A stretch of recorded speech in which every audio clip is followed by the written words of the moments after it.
bass automatically, I high pass at 40 because the low E string on a bass guitar is like 44 hertz, I believe. And so it's like, I don't need anything below that. I don't need that like 30 whatever hertz. I don't need it. Pretty much the same on a kick drum. I don't need below 40 hertz, honestly. So they kind of get high pass up to there generally.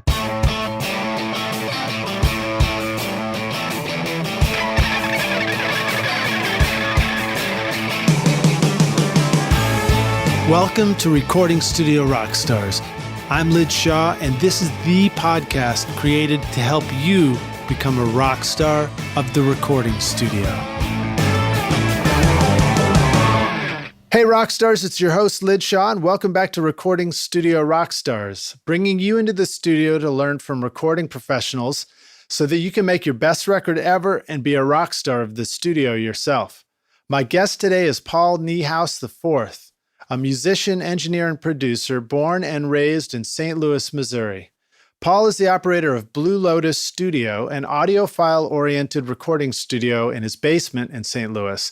He loves natural and high-fidelity tones in the studio and strives to cultivate an environment in which artists can get creative and be themselves.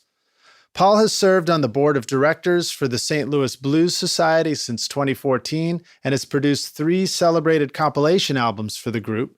He's also co-produced 2 permanent blues-oriented museum exhibits, one for the National Blues Museum in St. Louis and one for the Mississippi Arts and Entertainment Experience in Meridian, Mississippi. In 2016, Paul founded the Blue Lotus record label, specializing in soul, blues, folk, and Americana. The label just released its 4th and 5th releases, and as a musician, he's proficient on guitar, bass, keyboards, and drums, but also isn't shy of playing instruments like the harmonica, mandolin, French horn, trumpet, and saxophone. Paul's performed in over 45 U.S. states and Mexico, Canada, and also on a 5-month stint on a cruise ship. That's cool, man. Yeah. Paul's been producing fantastic sounding folk and old school rock and roll records, but it was his production of super groovy soul records with artists like Gene Jackson and Miss Zeno, the Mojo Queen, that really caught my attention. Plus, I'm a big fan of anything cool happening in my home away from home, St. Louis, Mo. So I'm excited to learn more about how Paul's creating such a cool sound from his basement studio and gain some insights and inspiration into finding the groove in the records that we make.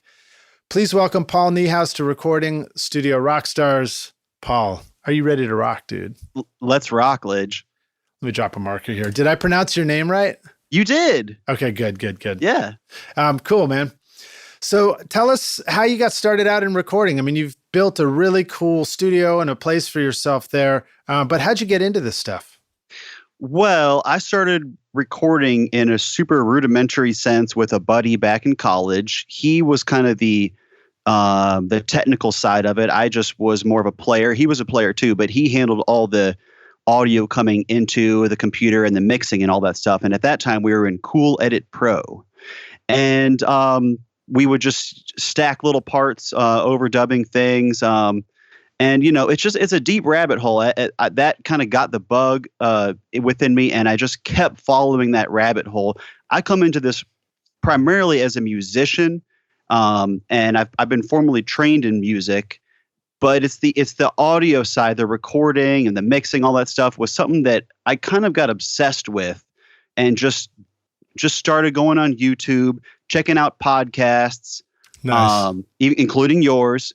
Reading books on the subject, talking to other people in the field about it, and just doing it. For the first many years, very poorly, But you got to push through all those to finally get where you have some modest sense of knowing what you're doing. So let me a while to get there. Yeah. Interject this question because I've experienced this too, where the first recordings I did were just really not very good, Sure. But after I'd been doing it for a while, I started to realize that the experience of doing those first recordings that didn't sound so good was an awesome experience. Like, it was really inspiring. Have you found that? Have you ever gone back and listened to the old stuff where you're like, wow, this just doesn't sound good to me, but the memory of how much fun you had doing it was like almost bigger.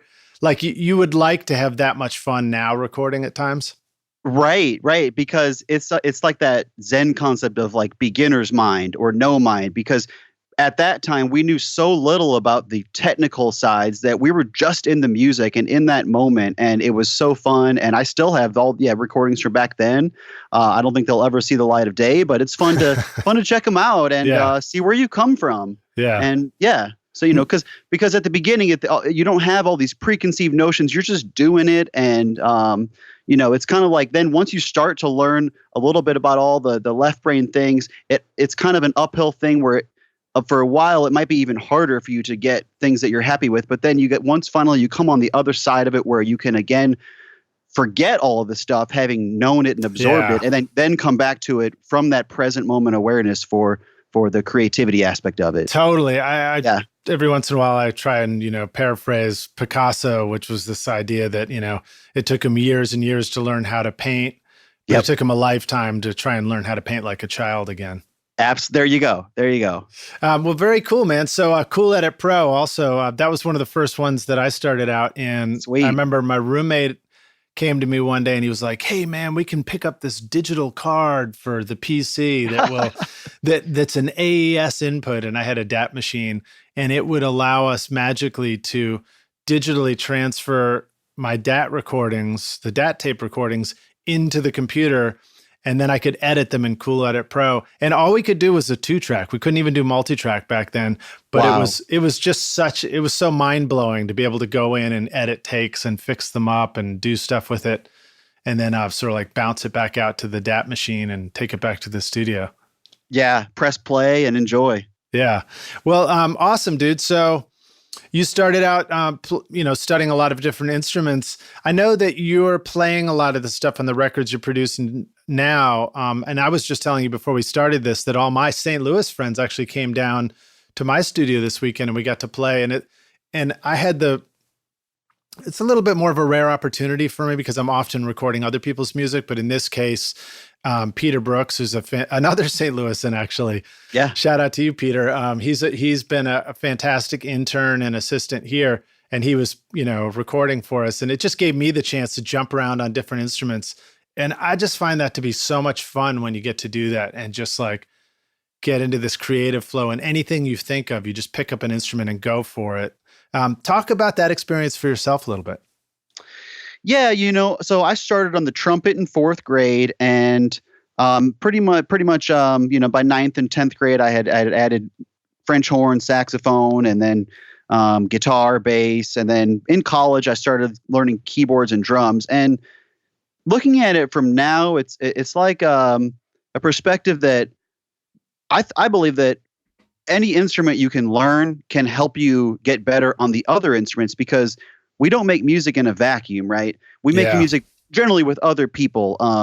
So if I'm playing the bass, if I know what it's like to be a drummer, I know, how to better meet him in the middle with our timing and our dynamics and things. But generally, the more I learn on one instrument, the more it adds to my overall cohesiveness of how all these individual parts fit together. It's like all the cogs or the gears lining up when the groove is just perfect. And Yeah, no, I agree. And I think it's really eye-opening when you get to jump around on different instruments. I find it's really valuable to just sort of try and put yourself in every position in the studio so that you begin to understand what it's like. For me, it was very eye-opening to be out on the floor with a pair of headphones on and just realize, what it feels like as a musician when you're trying to understand the music based on the headphone mix you hear, when you're trying to hold on to a musical idea and not lose it before you press record again and get to put it down. Right. Just like little details like that, even an extra moment of conversation between people in the headphones could potentially throw me into a loop, and I just lost the idea I was trying to pursue. Yeah, it's interesting. Absolutely, man. We're trying to catch lightning in a bottle, so it's an elusive thing. You can't force it. Rick Rubin is one of my favorite dudes, and he's big into like meditation, and I got into that a few years ago too. So I find that the tools that meditation gives me is really important for the studio, because there's a myriad number of ideas that can happen. There's a myriad number of directions a song can go, but almost the more you can let go of all the intellectual ideas and just the right one will emerge. I feel. Yeah. Yeah. So actually, let's talk about that for a sec. Because again, I realized that now that I just finished this weekend of recording down here, it's kind of it gives me some things to talk about with you as well. Because one of the things we didn't do in this case is I wasn't in the control room producing. I was out on an instrument. And if I was in the control room producing, I might be really on top of all the things that I normally think about. One of which is, starting with the demo and then going in there and, having this concept for how to approach the song. And in this case, I was sort of thinking from my guitar a little bit more. Uh-huh. And, it was interesting to me. What are some thoughts you have about when you start with a demo of the recording and now you're going to go record it, going for, basically just talking more about what you just said, which is going for a version of the song.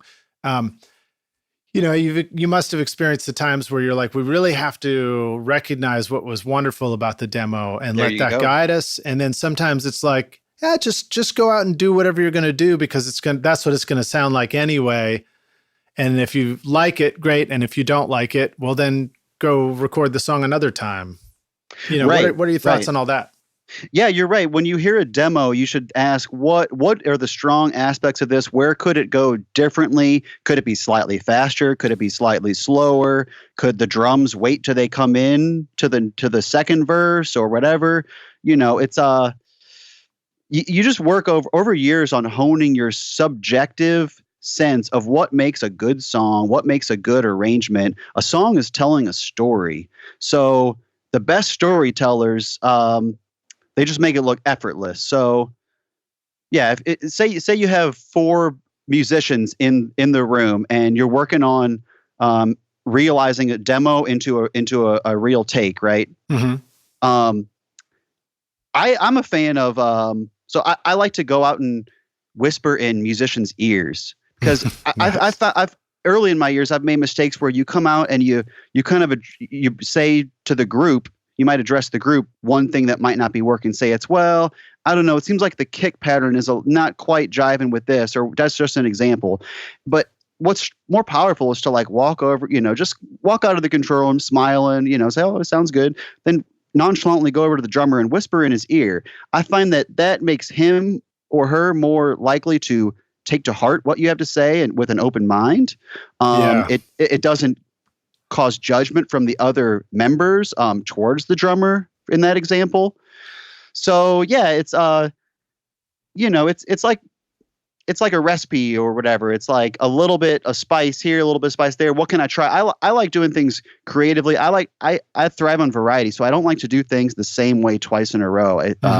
Almost to a fault. I just like, if I pick up a bass guitar, I'm gonna play through a song. I'm gonna do it different every time. Just for fun, because that's how my brain works. Mm-hmm. And so that's interesting because I find myself really going in pursuit of a part. That's sort of my default. Oh, sure. Have you come from that where you used to really try and work out the whole song? Absolutely. Definitely.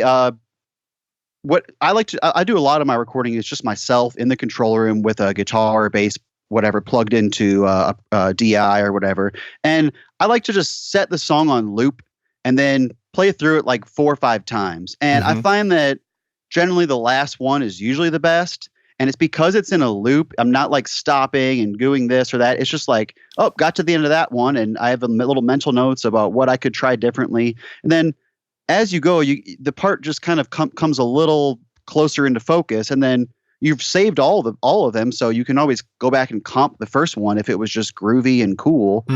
But yeah, the parts can emerge over time, and often it's doing less, right? The more instruments that I add in a production, the more space each part has to have if they're going to be effective. And it's hard to know that in advance. Sometimes it's hard to know that emptiness in this particular track is not going to feel empty later because there's going to be more instruments in there. Absolutely.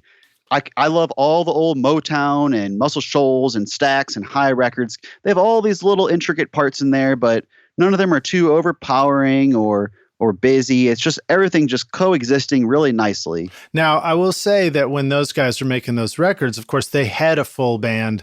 So the concept of arranging it in small parts is realized very quickly. And if you're trying to build something up yourself at all, that's a little bit, you have to think forward, I imagine. Maybe you can talk about the differences between what you experience when you're working up the song with the whole band versus how you're able to do it when you're thinking forward and adding one thing at a time. Absolutely. When I'm doing one thing at a time, I'm trying to put myself in the mindset of playing with the whole thing that's going on and just like kind of giving it the benefit of the doubt that the whole thing's just going to be awesome and great. And that part is just coming from a groovy, smiling, happy place. Yeah. Picturing everybody else around. And the advantage of stacking overdubs is if it doesn't work, you can always go back and mute it or redo it.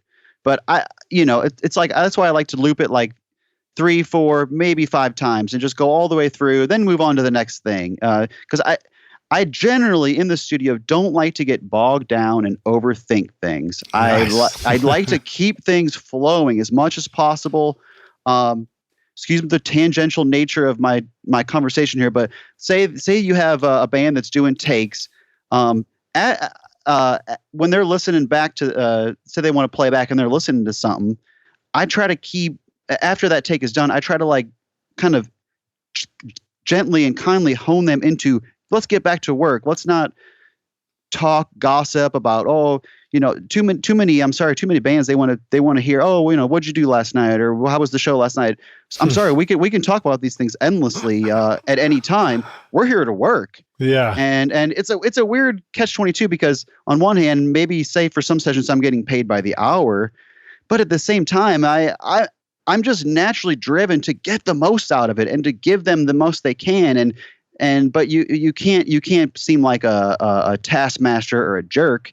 But you just got to be smiling and trying to get people moving into the direction of let's work. Because the more we like talk, in my opinion, the more we talk about things that aren't necessary to what we're doing here, the more we get off track and distracted. And it's more, I want to strip away the unnecessary ideas in my mind when it's time to get creative. Yeah. That's how I think I think people best reach the flow state. So, well, I totally agree with you. Yeah. And some of the thoughts I want to reply to, we were going through that this weekend, for example, coming in, and I'm the guy who wants to keep it rolling because, as the studio guys, we understand the value of that moment and the time. And we also understand how quickly the day can be gone, Yes, sir. And so we want to capture as much as we can and be really productive. And also, I would say that we also understand just how positive it is for everybody later when they realize, oh my God, we got so much done in that day in the studio. Absolutely. I love when people leave saying, whoa, that's the most productive session I've ever had. And I think, that's the way it always should be. Yeah. And so, I'll come in and I'll say, and I won't want people to get caught up in talking about it too much. We had the conversation, which I'm sure you're familiar with, which is, well, we could talk about it for 5 minutes or we could go do another take and that'll only take 3 minutes, Absolutely. Absolutely. I've heard that this advice on many podcasts is if someone comes up with an idea, don't talk about it, about here's 10 reasons why it would or would not work, blah, blah, blah. Just do it. Yeah. Let your ear be the judge in the moment. Yeah. Do I like it? Do I not? And I think that's great too, because a lot of the times the best stuff that comes out as an overdub starts with an idea first. And then when the idea is fresh, run out and go do it. And I'll actually share another tip from me. Yeah. I'm very frustrated with my phone, quite honestly, because it is still too freaking slow at capturing like just a voice memo. It's still too many button pushes for me to get in this new damn iPhone X and get to the little memo taking app that I've got. But I do that, and because a lot of times on playback, I'll hear a melody in my head. I'm like singing. I'm like, oh, I like that. And what I've learned to do is grab my phone, sing it over the speakers in the control room, capture it right away, because by the time it takes us to go out and mic up the organ and get that thing fired up, and me in headphones, and we've talked, everybody talks, that idea is so gone. But this has been a really good way for me to listen to that iPhone thing again and go learn it on the instrument and go, oh yeah, great. That's what that idea was. Absolutely, man. But couldn't agree more. Yeah, but sorry. So going out, like having the idea first and then going out and doing that idea can be very productive versus maybe some of my other experiences where it's like, just go out and get on an instrument and have no idea what to do. Can take a lot longer to come up with an idea sometimes, you know? It can definitely. Definitely, but the analogy of, talking about music can be like dancing about architecture or whatever. It's like, let's play, let's let just stay there and keep it nonverbal. It's like our brain is such a complex, crazy mechanism. And when we apply like language, linguistically, it's a tool and it's a mechanism of doing things. But maybe in music, we just want to like have no verbal chatter going. We just want to hear things and experience it. Yeah. All right. Yeah. So here's another comment on what you said about looping it. A thought about this idea of committing to things. Don't put things off. Yeah. I will say that hearing you talking about looping it, I agree. When I'm recording myself, I find it's much easier to just loop the idea quickly so that it's like, that's the simplest way for me to record myself and not have to interface with the computer that much. Absolutely. And then, and then I'm just going after the idea. And then it also helps me like record some different approaches to it. And then it's very easy for me to comp that back together. And it might only be, even if on a very intense overdub day, I've recorded my guitar 20 times before I came up with a part, I'm really only using the last 3 or 4. Right. I totally know what you mean, man. Totally know what you mean. But hold on. I'll finish this thought too. So, but then the difference about like, don't put things off. I think that is like when you're working with a producer and somebody's in there listening and can help you make decisions in the moment. That's a good time to not keep a bunch of takes. Like when I'm producing and I keep 25 takes, that can be putting something off that I could have just made a call on right then and there and edited in the moment. Absolutely. Totally know what you mean. Say you have a guitar solo that is like 8 bars long. Wow, cool. So yeah, I like to put it on loop and just go and every time do something different and also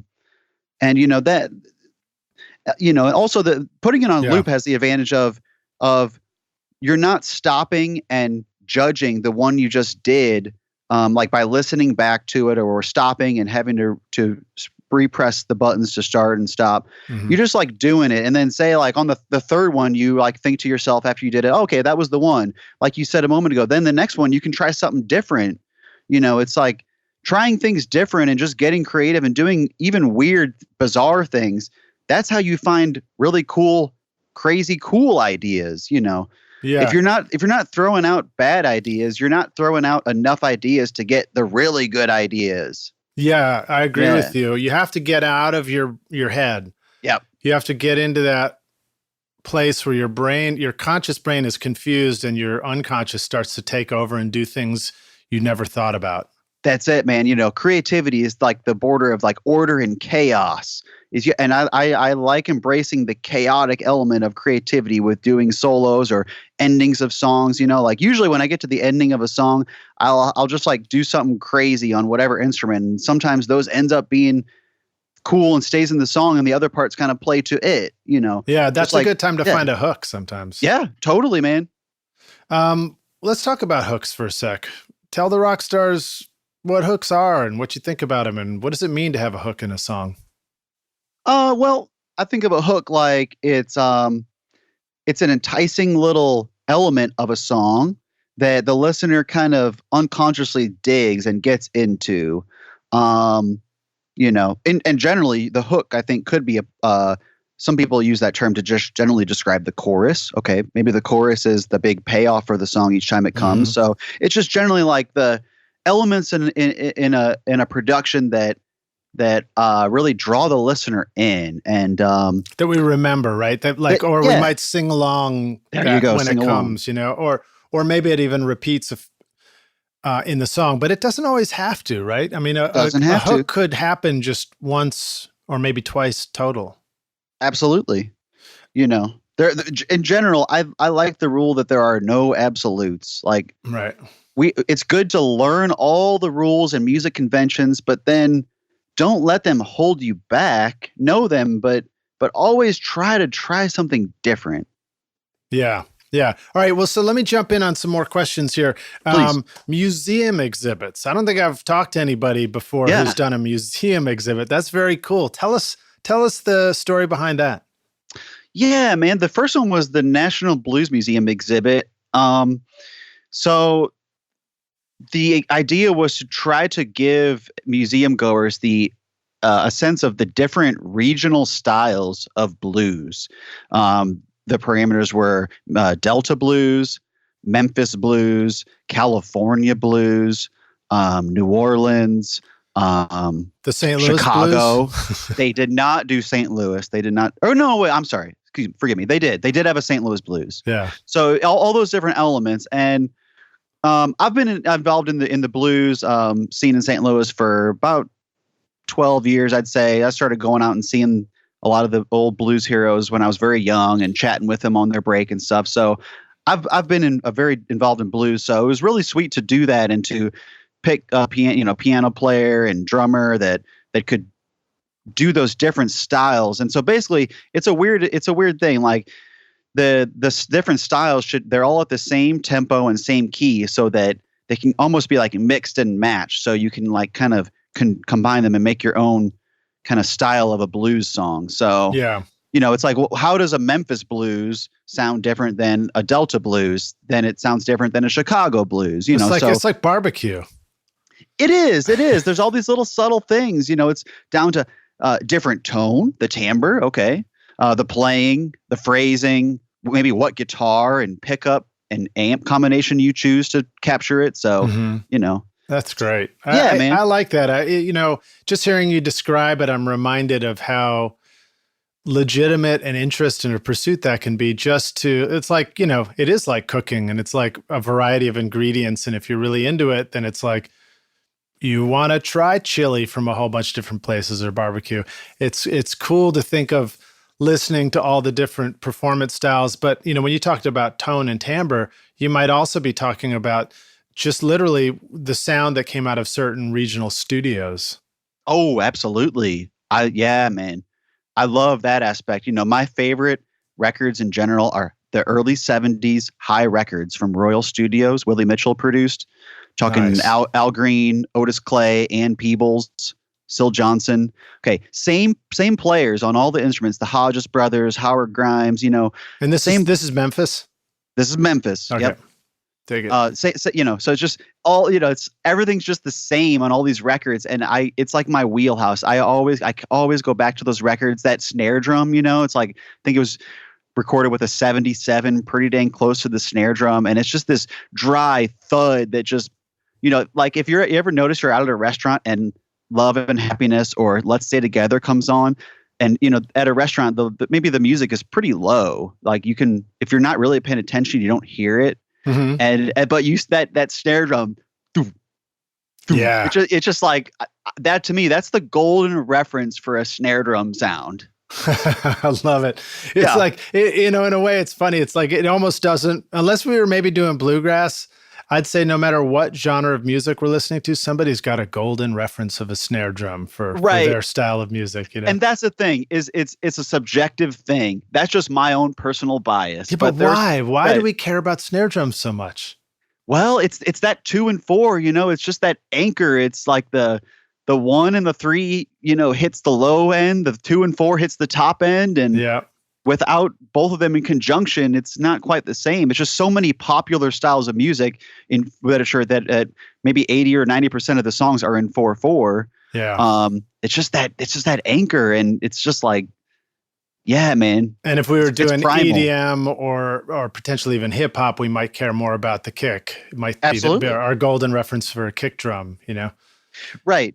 So now, do you know Gabri Waddell, who's also been on the show? I believe he was working with the same guys, same studio down in Memphis. I don't think I do. If you I'll have to don't, dig you that might one up. check him out. Yeah. He is the creator of the Rin M plugin, which is a plugin we can put in our DAW now that during a session, it's a free plugin. So Rockstars, you can go look for it, RIN-M, or just search for the episode I did with Gabri Waddell.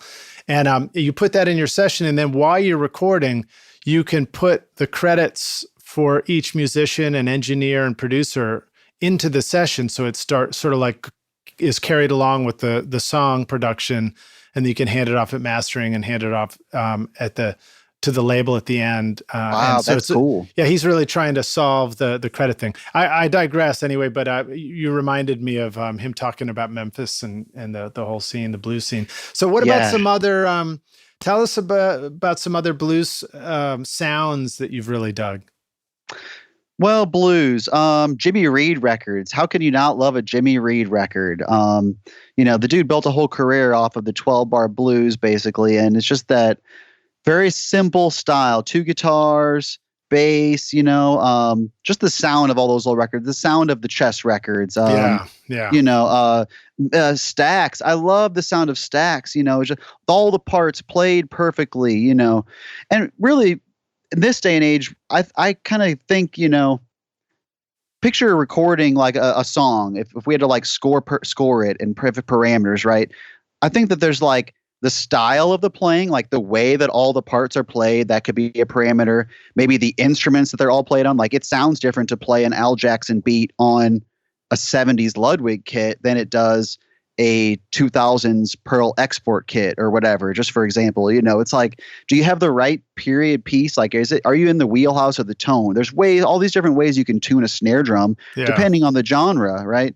So it's like, and then you can add another element. It's like, well, is it recorded with the same mics and stuff? And it's like, you can go down all these elements. It's like, there's the way of like playing like the old school, and then there's the, can you like record it so it sounds like the old school? And I'm not saying either way is good or bad. It's just like ways that I think about my productions and the way that I listen to other people's music. And yeah. Well, I think that it's easy probably for us to grasp the concept of, if you want to get a certain sound, you should play a Les Paul or a Strat, like a guitar. And then you're like, oh, certain pickups have certain sounds.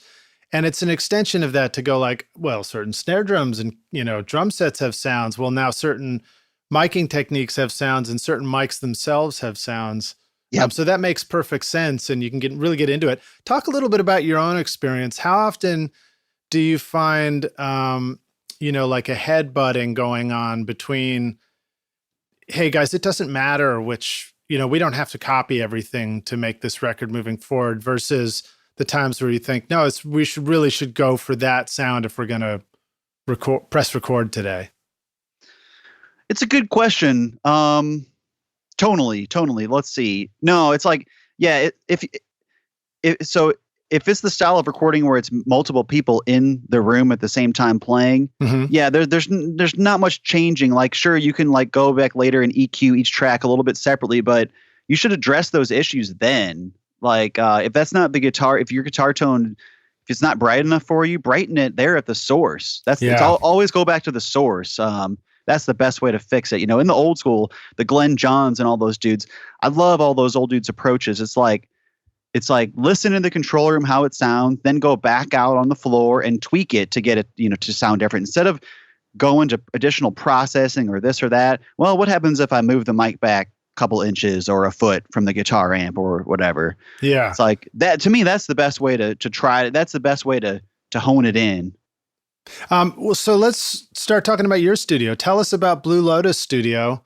What is it like, and how'd you even come up with the name? Let me answer the name first. It came from my mentor, Rob. And it Blue, we chose because it's blues and that kind of stuff. I do a lot of blues and soul and blues oriented genres, right? That's my favorite. That's my wheelhouse. And then the lotus represents like a beautiful flower emerging from like muddy or murky water. So that could be an analogy for a number of things. But well, you also talked about meditation, and you brought up Rick Rubin. Totally, man. Yeah, I got super into like Eastern spirituality about 5-6 years ago, and it's really helped my music and my songwriting and all these things. But just like a song or generally, if you have a painful experience in life, say that's mud and murk, beauty can emerge from that, and perhaps the most beautiful things do come from pain and painful experiences, which we all experience. Life is suffering, and no matter how rich or poor you are, you will experience it, the highs and lows. So that's interesting. Do you? As I always do, I'm just kind of ideas pop into my head hearing you talk, and I'm riffing on it. But do you find that your personality, who you are, maybe really benefited from meditation almost as a calming and opposite effect to how intense you are as just like a very smart brain and an ability to jump around on so many instruments and control the session? And like, I find that that's helpful for me. Like that can be my personality, can be a little overbearing. And so therefore it's really helpful for me to learn how to just take a deep breath and be calm. Dude, absolutely. It's very much helped me, there's a number of things you could ask me about where I have nothing to say about it, sports or TV or whatever, but music, I care so deeply about it that it can be like kind of freaky. Like if someone doesn't care about it on my level, like I'm just like a hummingbird I have the capability mentally to just go at that speed in music and just go, go, go. So if you're that type, you gotta pull back. You gotta be able to like let other people speak and not feel the need to assert your will into a session, and really I've learned a lot over the years in terms of just client management and personal skills, because at the end of the day, if you're trying to record people just hourly on their projects and serve them, it's a service role. Like you got to be able to go at their pace, and mirror them and get a rapport going. And you talked about, let's not waste the time in the studio chit-chatting about the hockey game last night or whatever it was. My God, yeah. I threw that out there as a St. Louis reference. Oh, yeah, I know. Right. But I mean, sometimes when it's a service industry, you have to also remember these people who are in the studio, they may just be getting 100% satisfaction because they're in the studio all day. And if they want to talk about hockey for half an hour, well, it's their right to do that. So I do feel like it's a balance of those things, Right. It is a balance of it. And say you're push efficiency minded. Then when it's time for lunch or whatever, you got to like, I think when you're at lunch or whatever, or say you take a 15-minute break to go outside and get some fresh air, maybe don't talk about the music. Like let that literally be a total break from it. So you kind of separate the two mindsets. Like maybe you don't need to like talk over what you're going to do next or how good or bad whatever takes were, or I don't know. Yeah. I totally know what you mean. It's all about the balance, man. But it all comes back to balance. And back in the day, mixing engineers were called balance engineers. Yeah, indeed. And it's because, I felt this way for a long time, and it's easy to forget because there's so much manipulating we can do. But boy, 90% of getting a mix right can happen at the faders before you even pan an instrument, let alone EQ it, let alone add effects to it, let alone compress it, let alone, start automating your mix Absolutely. moves. Yeah, man. As the better of a mixer I get, the less processing I do. I just did rough mixes for all 10 songs that we recorded this weekend. And on some of them, I really got in there and manipulated. And on a couple of them, I got to it and I was like, you know what? I'm pressed for time. I'm not going to do anything to this. I'm just going to listen to see where we left it as we were working on it. And, maybe just bring up one or two things here. And sure enough, those ones that I didn't fuck with sounded pretty great when I listened back to the collection of rough mixes. And so it's like, man, we're always caught in the middle of all those things somehow. Absolutely. Go ahead. No, you go ahead.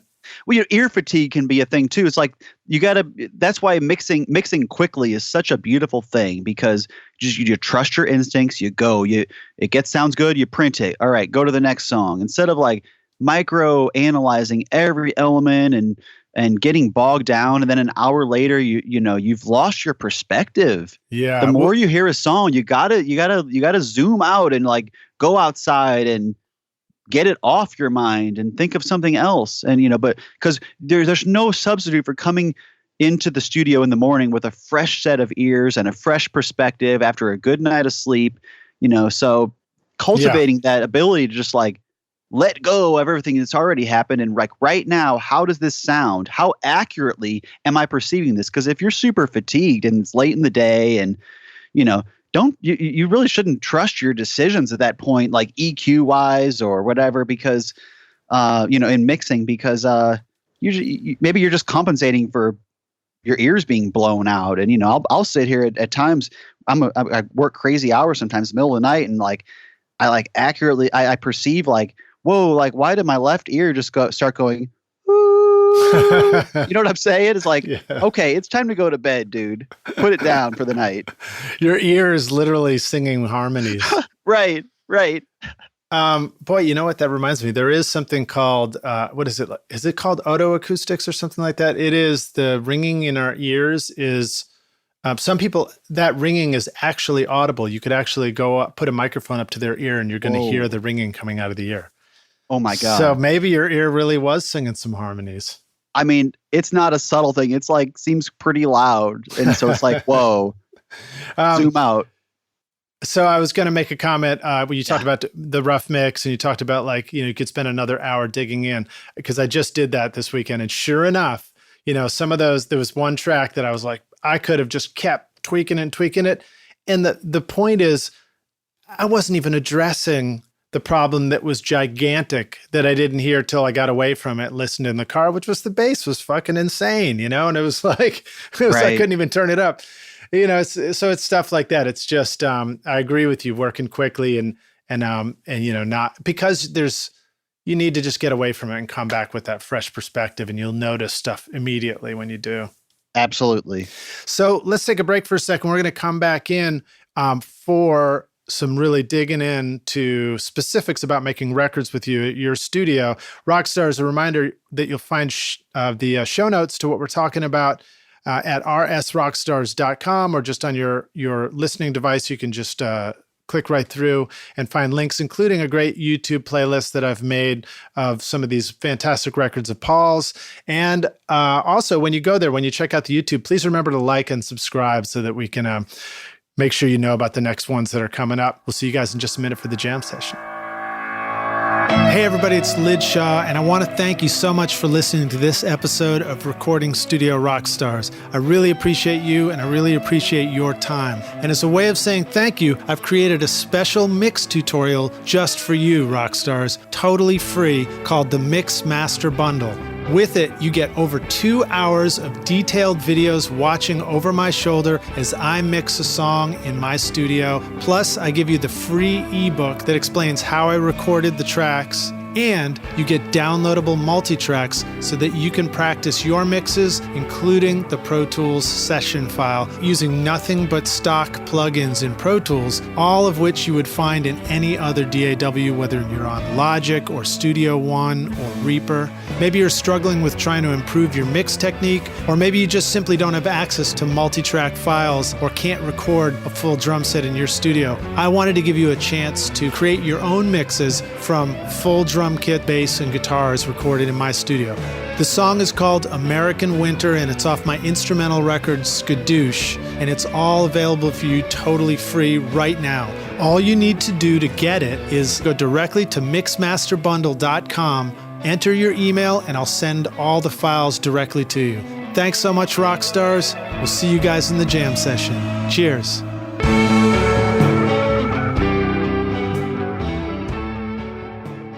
Hey Rockstars, we're back now for the jam session. My guest today is Paul Niehaus IV, joining us from St. Louis, Missouri, and his studio, Blue Lotus Studio. So we're going to jump in. Paul, you ready to jam, dude? Let's jam. All right, man. So tape or digital? You're making these records that are soul records that immediately have this cool factor and just take us right back to something awesome. And they sound like tape, but I don't know if you're using tape. Well, thank you for that. In a sense, I am. I'm using Slate's virtual tape machine plugin heavily on everything. You nailed it, man. Oh, thanks, man. Thank you, man. the VTM, I pull it up, I put it on every single track, I put it on every bus, and I put it 2 instances on my master bus. No shit. Wow. That's my go-to flow. Yeah. Yeah, that's pretty much it, man. Let's break that down a little bit more. So each individual track is getting a VTM at the recording stage or at the mix stage? Mixing. Okay. Yeah, I don't put any plugins on recording. Okay. All right. So at the mixing stage, and then you're probably busing some of those individual tracks to different buses or just straight to the stereo mix bus a lot of the times? To like stereo buses, like the drum bus or, the instrument bus, guitars and keyboards. And those guys might also get their own tape plugin. That's right. It's kind of like the Brower style or whatever, where it's like I do a little bit of that where, I've got all the drums are going to like the drum bus, and then guitars and keyboards, like tonal instruments are going to that bus, which is stereo, it's panned out left and right. And then I like to call mine awesome bus A, awesome bus B. No, I just made that up. All right. And then the actual stereo 2-track output bus, you're putting double instances of the tape on there. Correct. But basically all the the tracks and buses, those are going to faders on my mixing board. And then that whole thing, I'm recording it back into the computer as a stereo mix, real time. And then that, once it's in the computer, I have some plugins on there. And 2 of them are, 2 instances of VTM. Well, this is really cool. Let's dig into that a little more. So let's say you've got the VTM on the drums. Yep. There's a few different choices when we go use that plugin, or correct. Typically any of the tape plugins. We've got to choose things like, well, what tape speed do we want to use? Which tape format do we want to use? Which, right. I think those are, and which bias setting. Talk about what your experience with those, and what are some things that the rock stars need to know about making the right choices there? Also, what about just level of hitting the tape? Does that matter? It all matters, totally. And it's a dialing in thing, and you can be either aggressive or subtle with it. Err on the side of subtle, and then you can always bring it up. 15 IPS is going to be darker, 30 IPS is going to be brighter. Okay. I just think in generalities like that. Mm-hmm. And then, on the actual slate one, it's like the FG9 or the FG456. FG9 is a little more hi-fi. Mm-hmm. 456 is a little more like vintage, like almost like muffled, almost. So, it's like, and bypass and put them back in. Like, but when I put the VTM on or off, it's just like every single thing gets a little more exciting to me. It just seems to bounce out of the speakers a little bit more. And the ones on the master bus, those you want to like really like spend some time dialing in and figuring out how radical or subtle you want it to be. But beyond that, like the ones on the individual tracks, I don't spend terribly much time doing it. I set it almost like basically like a gain stage, like just visually. And I just trust that it's going to do its thing. So it's not pegging red, but it's in a good, healthy level, like hitting 0 and coming a little bit high and then a little below, but on the loudest spots, it's going a little red. Sure. That's what I was going to say. If I was actually recording to my tape machine, I would typically be thinking about, getting a hot enough signal above the noise floor. And I'd probably be trying to do kicks and snares so that needle's moving up close to the 0. So that's cool to hear that you say, you have the same approach for the actual plug-in tracks. Totally. And like the drums, those ones can be quite aggressive, and you can go really aggressive, and if you can't really hear it that much, like it just kind of glues it together a bit. And, so the lead vocal track, another one, you want to spend time like figuring out how aggressive or subtle that it is on that one. It's important.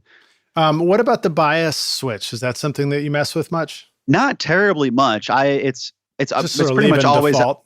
I always leave it in default, and by default I turn all the noise like all the way down on all of them. But this last record I did, Miss Zeno the Mojo Queens, I actually on the master, one of the instances on the master track, I did put noise in it. It's like, and I don't know, it's this weird thing where like the ear perceives like the tape hiss as part of it, and it almost makes it more like human. It's like the ear and the brain, if something's super clean, it like is almost unnerving. But like this little like white noise or whatever, it's kind of cool. Well, it's been a part of digital since the beginning. Dither Yeah. noise is part of what makes digital work and sound better too. I think that the quieter things like reverbs and reverb tails and stuff actually, sort of feather off more smoothly when there's dither that's added to the digital. And I think that the tape noise, I mean, of course, somebody with more of a scientific perspective than me may be going, "Oh, Lid, you're saying it all wrong, dude. Don't say that." But I think that's the concept, Yeah. Well, very cool. So what now? I got to keep grilling you on this double tape thing on the stereo bus. I mean, are we putting two 30 IPS versions of it? And are we not usually? It's by ear on those. Okay. If it depends on the overall track. If the whole mix, if I'm, this is done after the mix is already printed, when I'm deciding like what level the plugins on my master bus are going to actually print to that when I save it down. Right. Because I've already summed all the instruments, like everything going through the board into the computer and chosen. Oh, okay. So sorry, I got to back up. I didn't realize you were using a board yet. So let's talk about that. So you're in multi-track, and then you're coming out on the individual instruments into a console.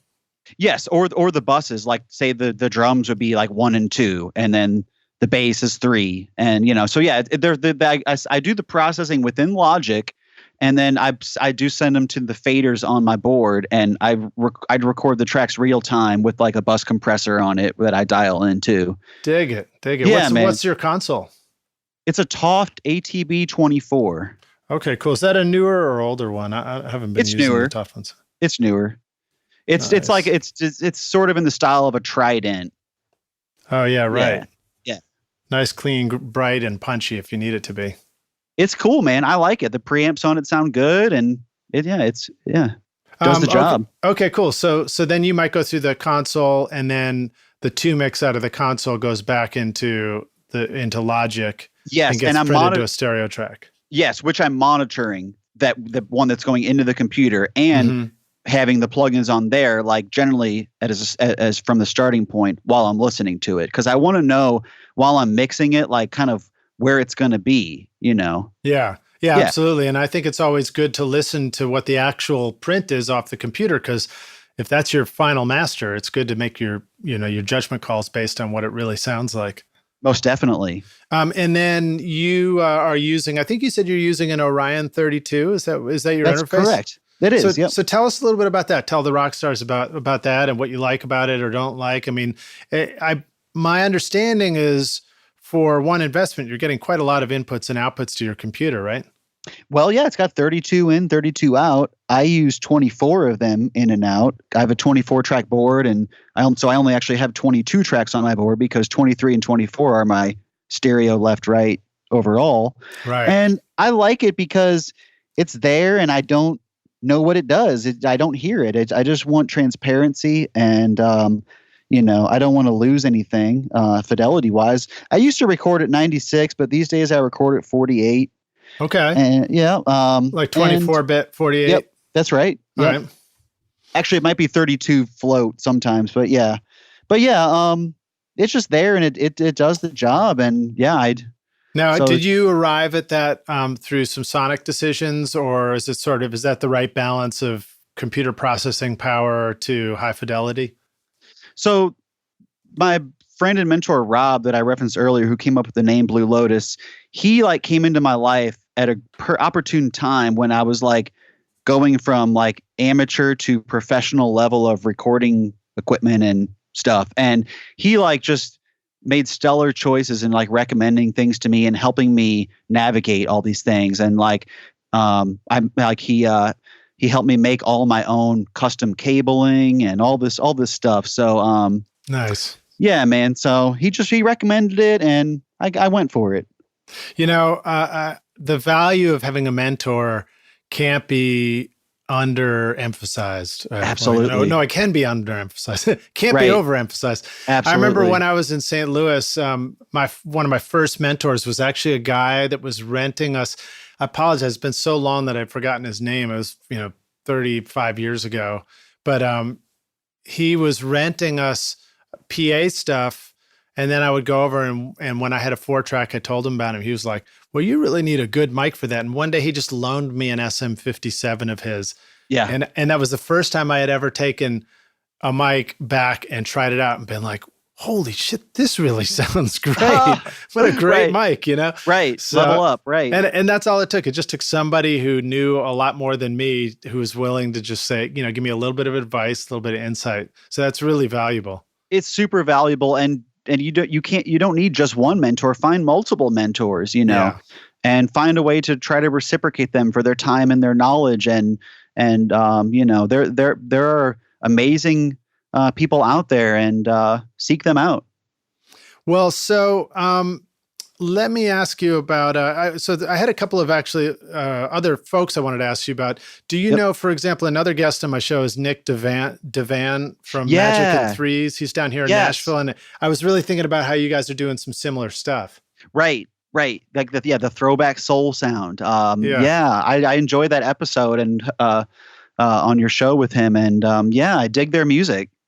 Have you guys been playing together at all, or do you go out and gig much? No, I've never met him in person yet. Okay, cool. Yeah. Now, how about Adam Long? Adam, this is a shout out to you. Is another St. Louis resident, great engineer and producer. He's been making records in St. Louis for many, many years. Ooh, I don't know him personally. All right. Yeah. So thanks for indulging rock stars. Adam, shout to you. We're going to have you on the show for sure. Let me jump into some specifics. You're great at doing the Motown thing too, which I've been listening to on your records. What do we need to know? What do the rock stars need to know about getting the Motown beat right?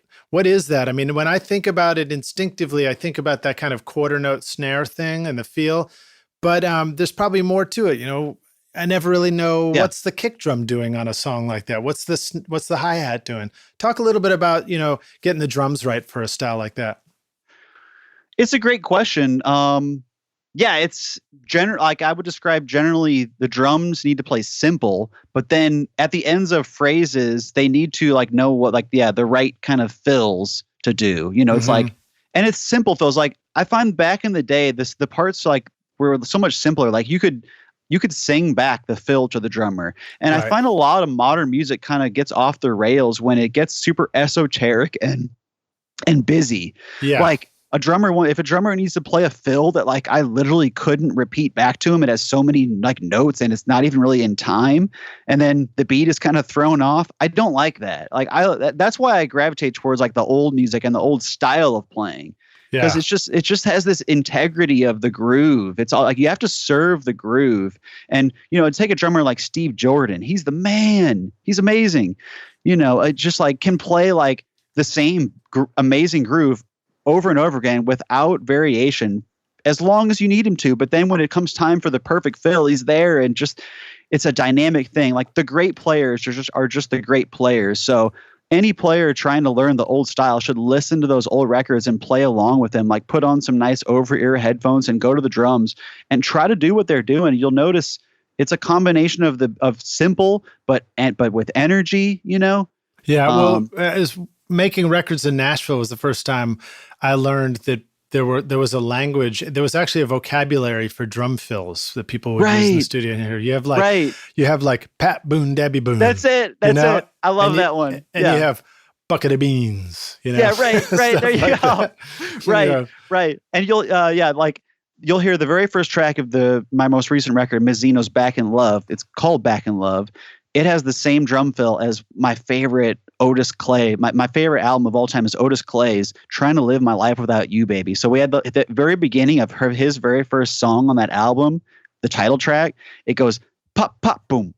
And that's how Back in Love starts too. It's just snare kick. And it's just like, what's wrong with simple? Like simple is good. You know, we did a song this weekend that started, you know, it was like a electric guitar intro or an acoustic, I think. And then the band just did a hard start coming in on the one.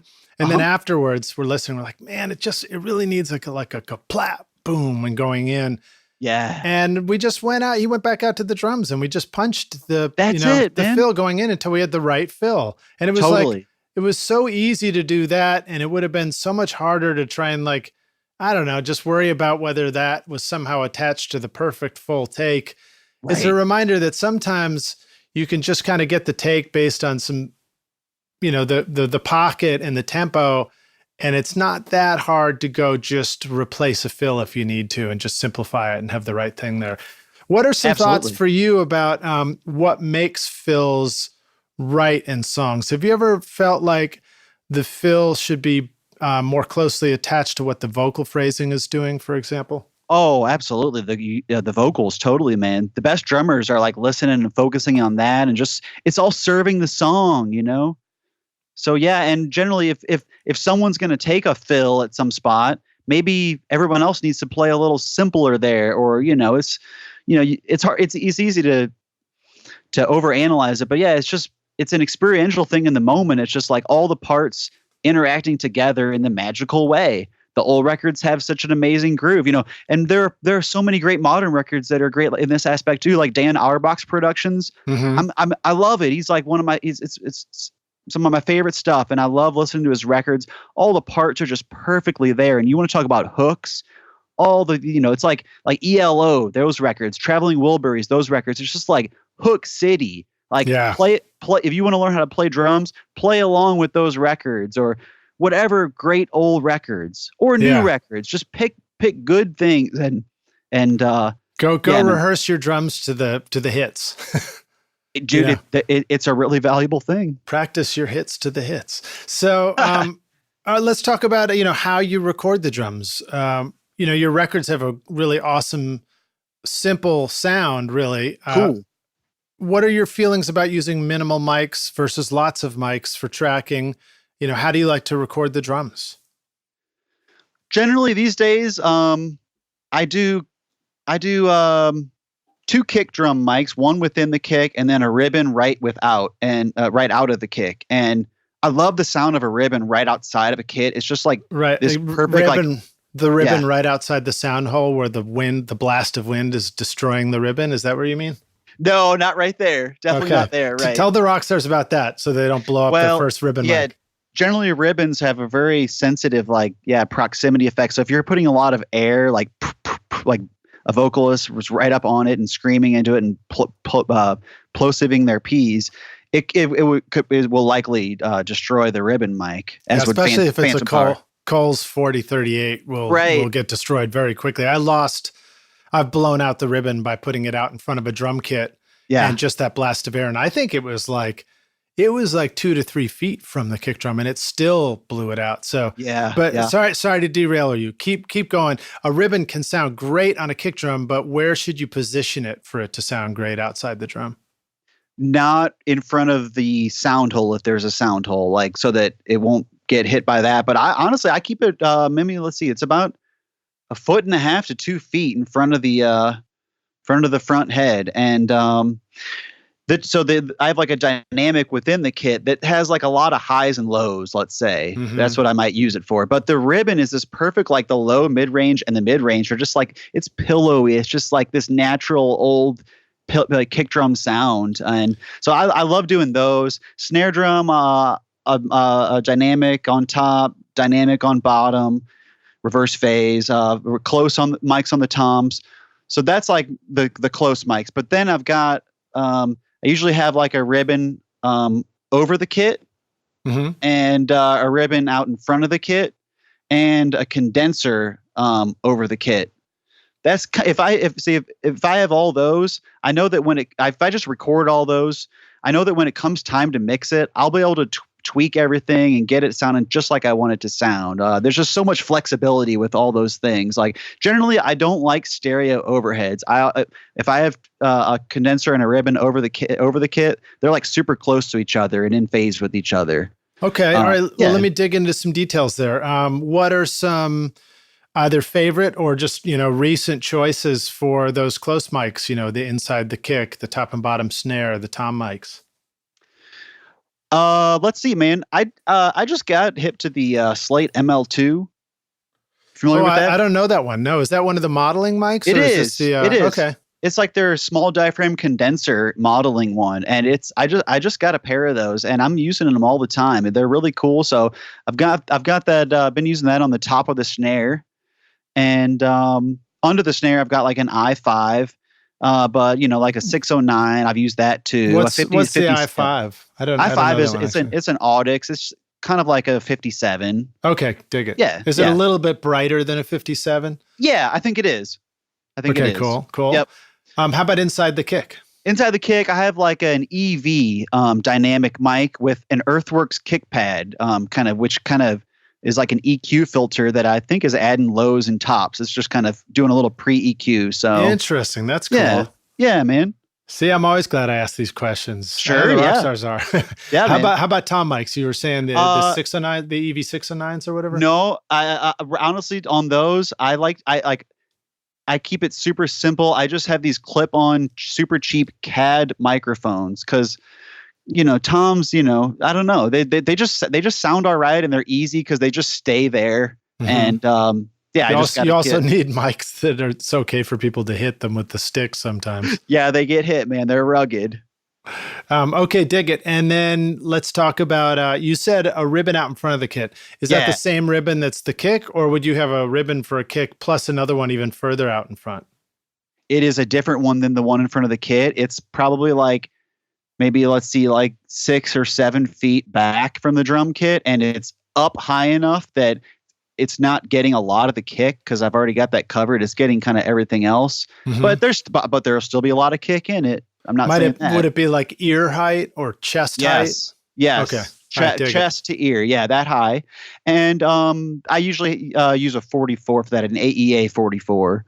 Okay, dig it. And do you find sometimes that you just physically walk around and trust your ears when it sounds good in a spot out in front of the kit? You're like, that sounds good. And you put the mic there and that works?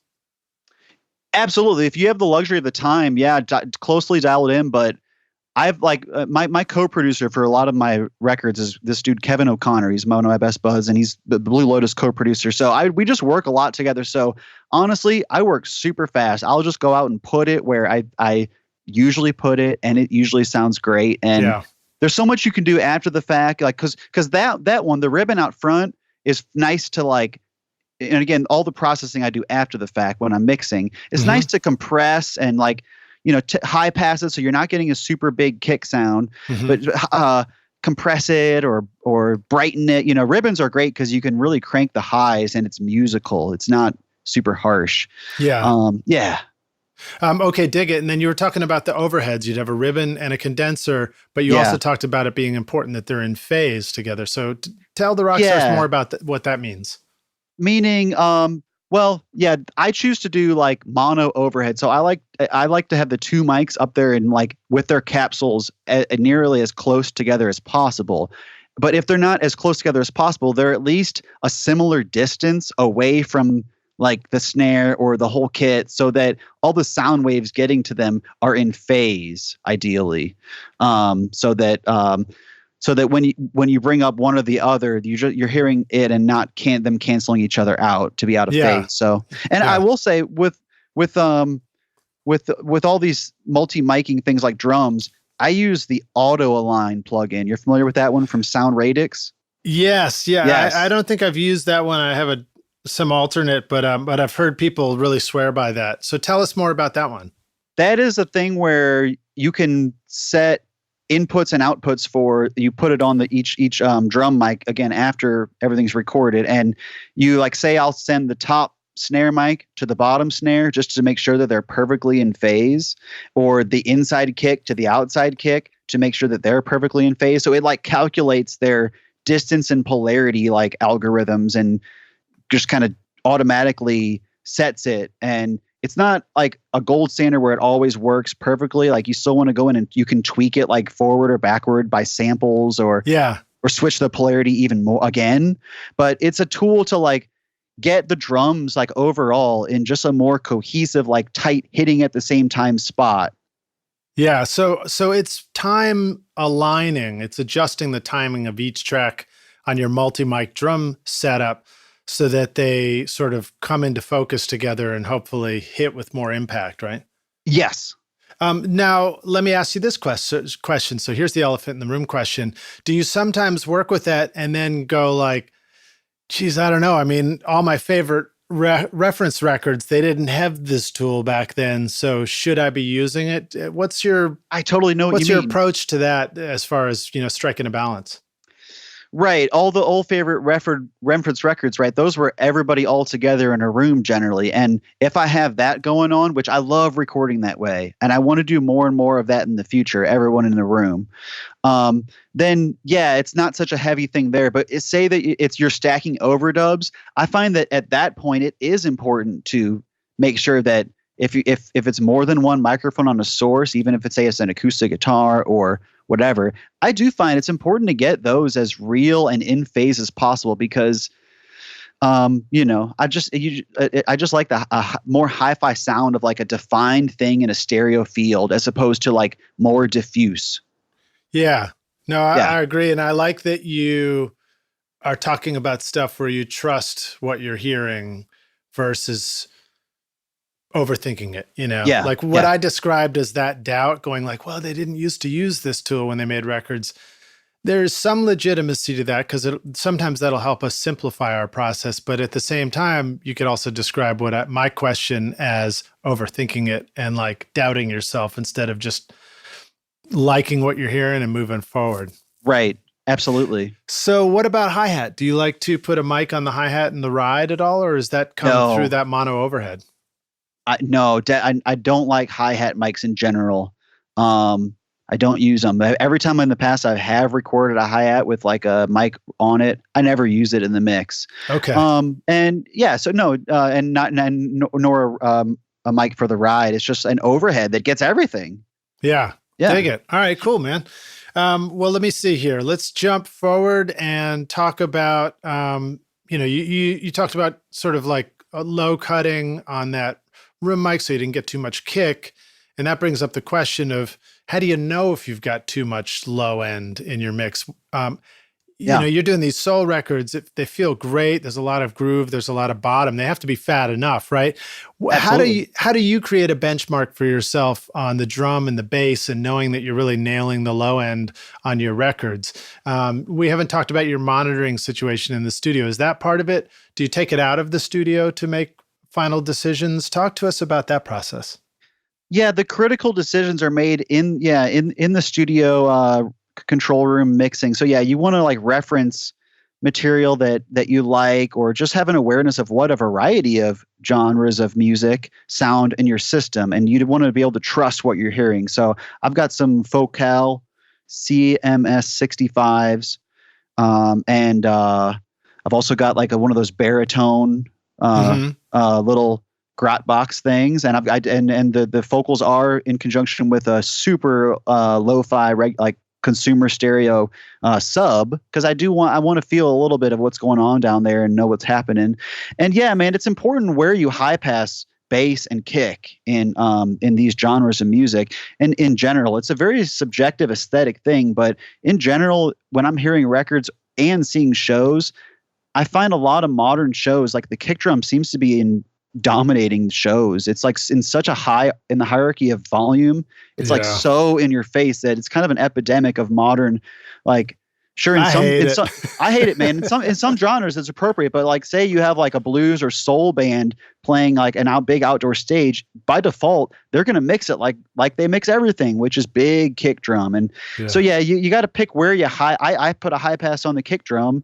And now, so let's talk about this. So sometimes the low end that we are looking for in a song might be all about just like sustain on the bass note, right? And the kick isn't supposed to be pushing the sub.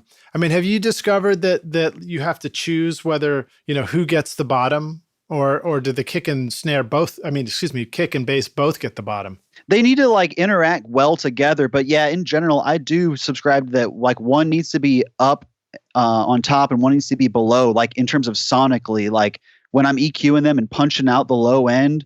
Like I like to usually put the kick drum either above or below the bass. But because if you're boosting like the exact same frequency or range of frequencies on both, there's not going to be as much definition. So bass automatically I high pass at 40 because the low E string on a bass guitar is like 44 hertz, I believe. Okay. And so it's like, I don't need anything below that. I don't need that like 30 whatever hertz. I don't need it. Mm-hmm. Pretty much the same on a kick drum. I don't need below 40 hertz, honestly. So they kind of get high pass up to there generally, but it's, yeah, and when you're making these decisions, of course, it's in context to the whole track. You're listening to the entire track and just thinking, how is that hitting on the bottom? Is it hitting where I want, where it's there, but I don't want it to be so noticeable that it's like taking me out of the song. Like all the old great records, it's there, you can hear it, but it's not like so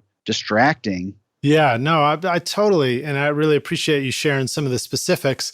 So rock stars, that doesn't mean Paul's not saying, okay, now for every record you guys do, you should all put a 40 hertz low cut on the kick and the bass every time, but it is giving you permission to do that. And that's the hard part for me sometimes, is knowing like, oh, it was okay to shave off that low end and I'll be just fine later. That's one of the places where I might find myself being hesitant. Like, I'm going to cut lows out of the low end. But right. Then the flip side is then I'll go do a mix like I did the other night, and at the bass it's gigantic and it's exploding my car stereo, and I'm like, oh shit, Right. And so I think that's really cool. And then just trusting your ears. Do you find that you move around the control room and listen in different spots to sort of like consider your low end, or do you have a mix position where that's your favorite place to judge the low end in your control room? It's a little of both. I also like to put up the music on the control room when I'm doing final mixes, and then I'll walk out into my live room or go to the bathroom, which is in the live room, and see how it's, usually it's cool to see how your record sounds a room away, because often when I'm listening to music as just a music lover around the house, I use like a big JBL Charge 3, and that's like, I love like putting it on in one room and walking around and going in the other room and doing this or whatever. And, music, is you want to know how it sounds like up close and far away, because you want it to sound good in a variety of settings. Yeah, I totally agree with you. And another reminder to all of us is when you walk far away from your speakers, you begin to hear the mix in mono just automatically. Absolutely. Through the room. There you go. Which is probably a more realistic mono than the mono button is, because most people do have two speakers and most people are listening from across the room. So such a great point. Absolutely. Talk about your, what was it, the Bear Grotto, or I forget what you called it. Oh, yeah, I think that's one of the little mono. That's the little mono speaker, like my Oratone. Is it? Yeah. Right. So it's Behringer's version of the Oratone. It's called the baritone, and my buddy calls it a grot box. And basically, it's just like collapsing your system down to like that to see how, you're not going to have any like sub frequencies in that whatsoever. It's going to, you're like honestly up to like maybe 100 hertz. It's really not there. So you're hearing everything from a more like consumer sound maybe, or how it might transfer on smaller systems, which increasingly more people are going to listen to our music on smaller systems. It's a reality of modern life. So you want to know how it sounds there. It should still sound balanced and good. So it's like, can I hear the bass guitar if I put it down in that? Can I hear the kick drum a little bit? Now, obviously it won't be as much as on the system, but you want to know how is it translating there? And especially it's great for like, I generally have guitars wide panned left and right. And so it's like, what's the relative balance of the guitars when I put it down to mono? So you hit the mono button and send it to the one speaker, or maybe your output just has a mono send to that speaker at all times or something. So that's taking the left and right guitars and it's putting them in the center against the kick drum, the vocals and all that, and the snare, so that you can really judge those balances. That's right. That's right. Dig it. Now, recently we were talking on the podcast too about how, our hearing curve, the Fletcher-Munson curve is such that at loud volumes we hear more bass and more treble. At quiet volumes we hear less bass and less treble. But at all volumes we hear relatively the same mid-range. That's not 100% true, because I do know that at loud volumes, we have to hear a bigger difference between levels to perceive it as the same difference. So at a low volume, we can hear, a lower volume difference between a vocal boost and something else to hear it, sounding buried or above. But at a loud volume, it needs a larger gap. But it is interesting, and that's one of the things about doing the little mono speaker is it gives us more of that perspective of what's happening in the mids to judge how things are balanced. And what I really like about mixing at low volumes is, boy, it's a hell of a lot easier on my ears and brain and physicality, body even, to just like turn the speakers way down and work for a while where I'm just simply adjusting levels, in a little mid-range speaker. Absolutely, man. And even if you are on your big system, like it's important to listen and work at a variety of levels and not to always have it like at a medium loud volume, or be careful of how long you listen to with it super jammed up and loud. Generally keep it on the lower side. Of volume.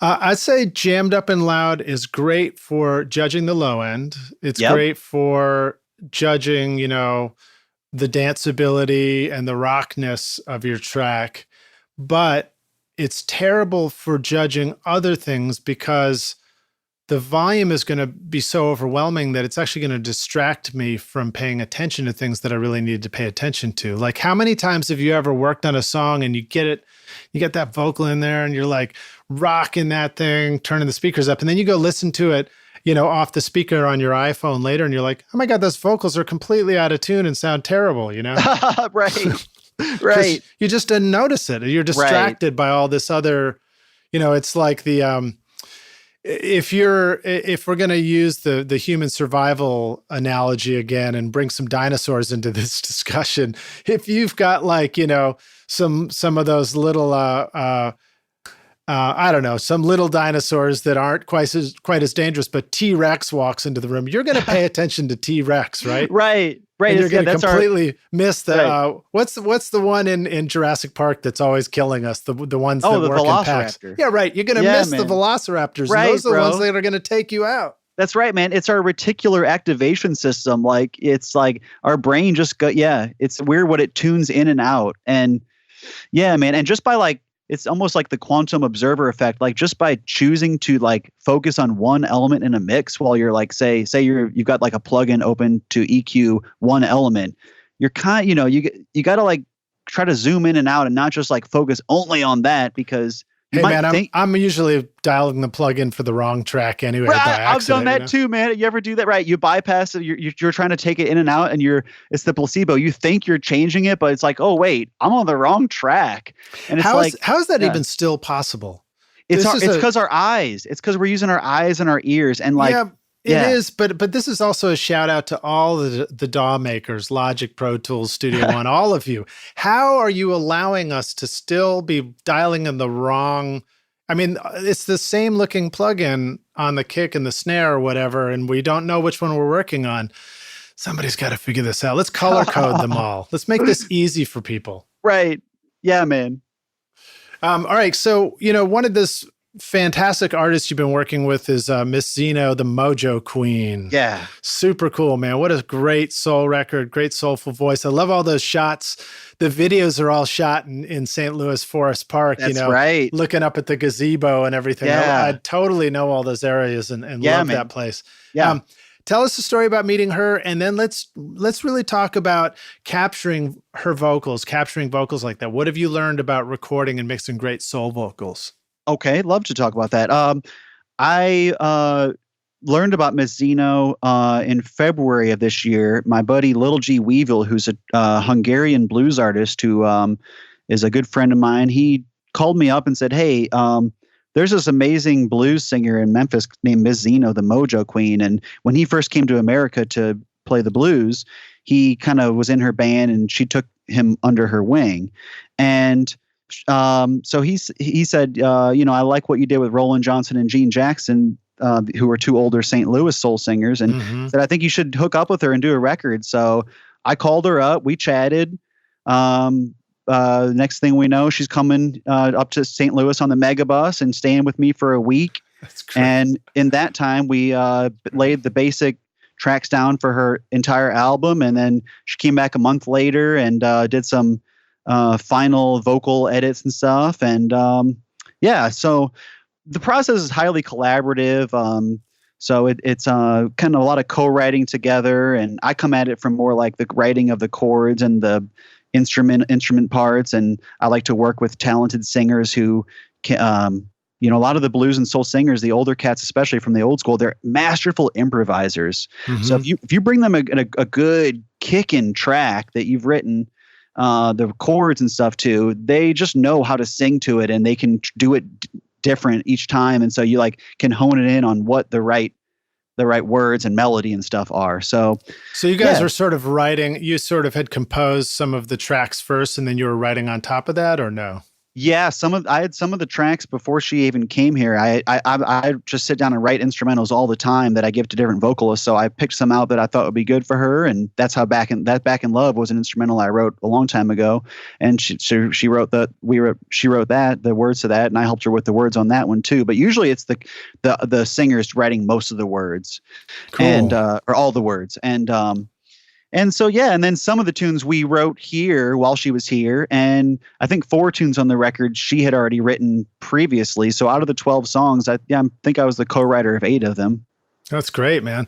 Well, I like your, prolific creative process like that. I also want to ride the Megabus somewhere just so I can say I rode the Megabus to go make a record, because that sounds cool. And I've never ridden on one of those. Right.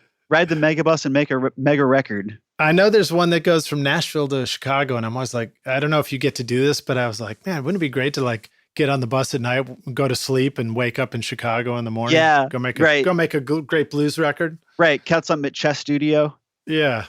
So just to drop in a blues reference too, you talked about this other guy coming from another country, and it reminded me of how the rest of the world can appreciate our, heritage music here, the blues in the US, once sometimes we might miss it and it's right under our nose.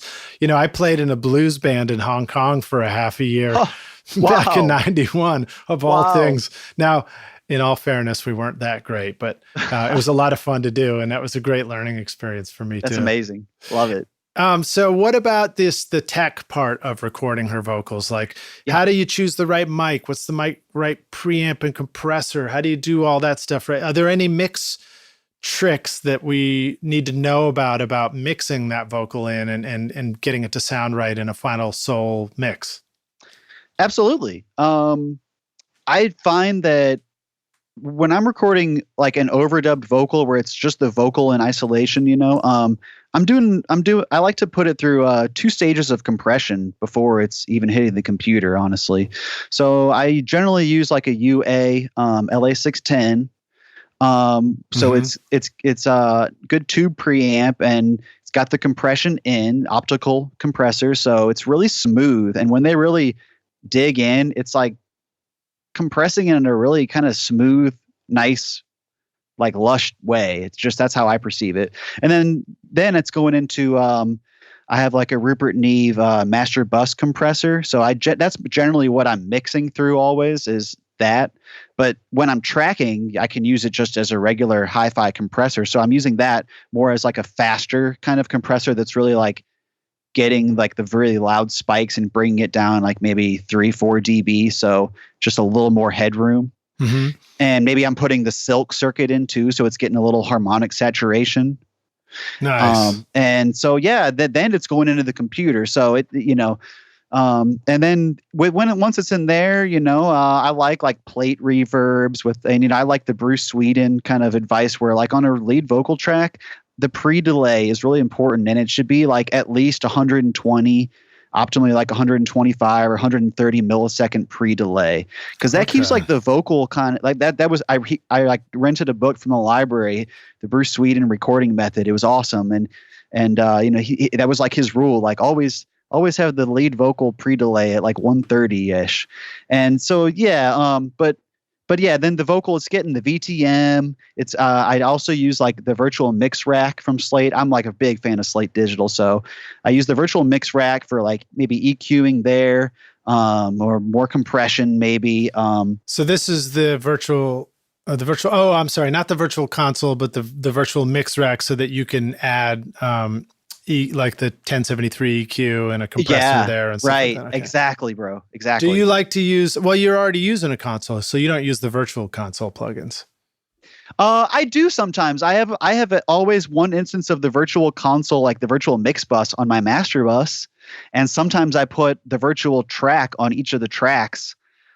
So yeah, man, I find that those are extremely subtle, so can't really do too much harm putting them on unless you just really do it too much. But Okay, so you can still put the mix bus virtual plugin on there, even if you don't put it on the individual tracks. As far as you know, it still works like that.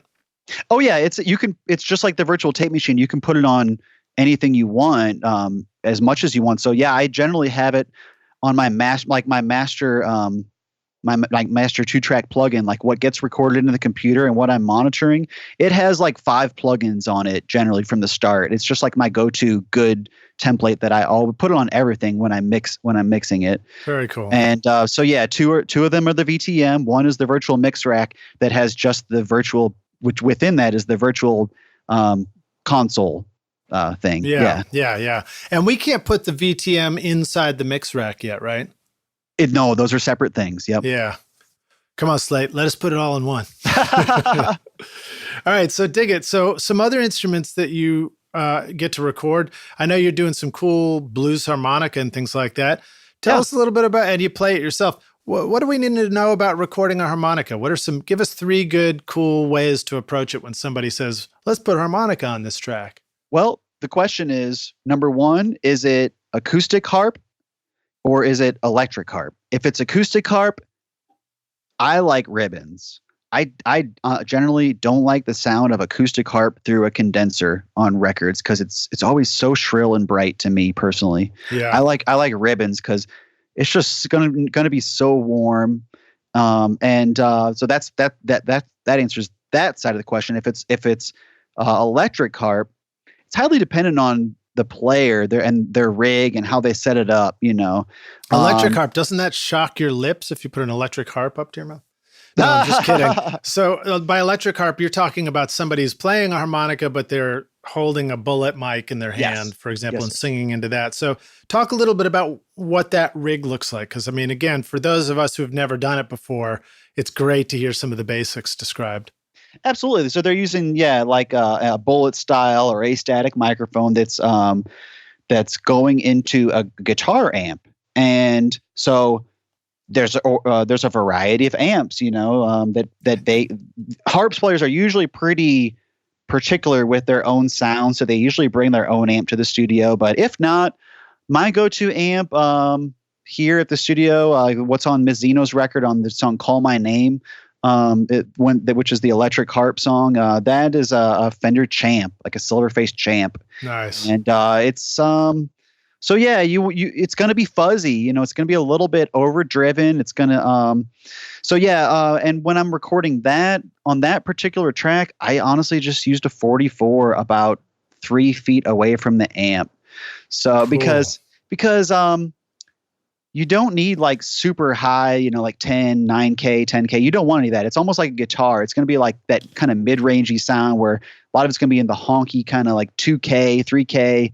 But you want some low end on it too. You don't want to, you don't want it to be thin. You really actually need a lot of low end on electric harp. Like usually if you're setting the tone controls, you just like crank the bass and have the treble pretty low because harmonicas are just generally so shrill and bright frequency wise. Oh, you mean crank the bass on the amp? Yes, sir. Okay, cool. Yes, sir. And then so we've got this bullet mic. Are we just sticking it on a mic stand? No, they're holding it because they need to get like a cavity of air around it. Like that's part of the sound of electric harmonica playing, like in a blues context or even a rock or whatever is like the wah wah wah. It's almost a wah wah pedal with their hands by like cupping or letting go of the microphone around which is right up on the harp. Like the harp is literally touching the microphone or a couple centimeters away from it. Yeah, it's literally creating like a proximity effect on the mic and where the harmonica is. And that's where all this low end and bass comes from too. Absolutely. Well, that's cool. And I have recorded some electric harp in St. Louis, in fact, years ago. And there are just some great players there. So, oh man, it's a great spot. Having somebody show up and they open a suitcase full of harmonicas in every possible key. That's when you're working with somebody who really does this regularly. Absolutely. So now what about horns? I mean, you started out on horns. You've Yep. got a lot of great horns on your records.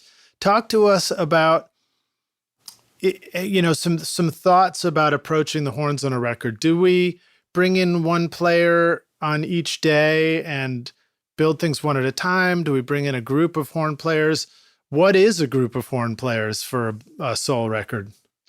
Right. Great questions. I argue that good results can be achieved either by stacking overdubbed horns or getting all the players together. Now, perhaps it's way easier mixing wise to get all the players to like play into like one or two mics that are so yeah, generally if I have a horn section in here that's recording to a track, I'll get a ribbon and a large diaphragm condenser and put them as in phase as possible. Basically the diaphragms as close to each other, like the ribbon right over the large diaphragm. Okay. And put that in their headphones equally, both of them, so that they're like mixing themselves while it's hitting the mic with their volumes. So it's a mono capture of Absolutely the full section. Well, yeah, it's two tracks that will be mixed as a mono track. So within the computer, I'll bus the condenser and the ribbon to a bus and process each one or both to get both. But yeah, it's a mono thing personally. And it seems like this ribbon condenser thing, is that something that you sort of evolved to using because it just allows you to lean towards one or the other later? Because sometimes you just don't know which one you're going to wish you had more of. Yeah, generally it's like, if you turn the condenser up, you're going to get more brightness and probably more like trumpet in it. If you turn the ribbon up, you're going to get more like low and mid range. So it's good to have them both. Like when I record two mics with one thing, I generally I like to bus them both together because it's just like, say, even electric guitar. It's just like two good mics, like well balanced and in phase, usually sounds just cooler and nicer and fatter than one of them personally. And if you were doing guitar, what would be a couple of mics you might choose? Let's see, a 57, i5, E609, or a ribbon. A ribbon is cool. Either up close, like 3 feet away, or back in the room, 10 feet back maybe. So for you, when you say up close, is your 3 feet is up close, or you mean close 3 feet or in the back of the room? Like up to me, yeah. For a ribbon, 3 feet is pretty close. Yeah, you're not eating the grill like taking a 57 and just sticking it right up against the amp. Right. Dig it. Oh no, right. no, yeah, right. Yeah, with a 57, if I have everybody in a room all together, the 57 is going to be pretty close to the amp, like within an inch or two, probably from the grill. But if I'm overdubbing a guitar in isolation, I don't like the sound of a dynamic mic up super close. I wanted it back at least like a foot, maybe two. Just like it lets the sound develop more. It's more how naturally and how we hear it. Even a 57? Yeah. Okay, cool. Personally. Shoot, what was I going to ask you about that? I don't remember. So, the horns, let's talk about the horn section. When we think about it, we're like, somebody comes in, they say, we should put horns on this. Yeah. And I'm the producer and I go, okay, I'll get horns for you. What instruments do I want? What equals horns for a section on a soul record or a blues record like that or something like that? It can be augmented or stripped down, but generally at least like trumpet and sax, like trumpet and tenor sax. That's like a good two voices, okay. Right?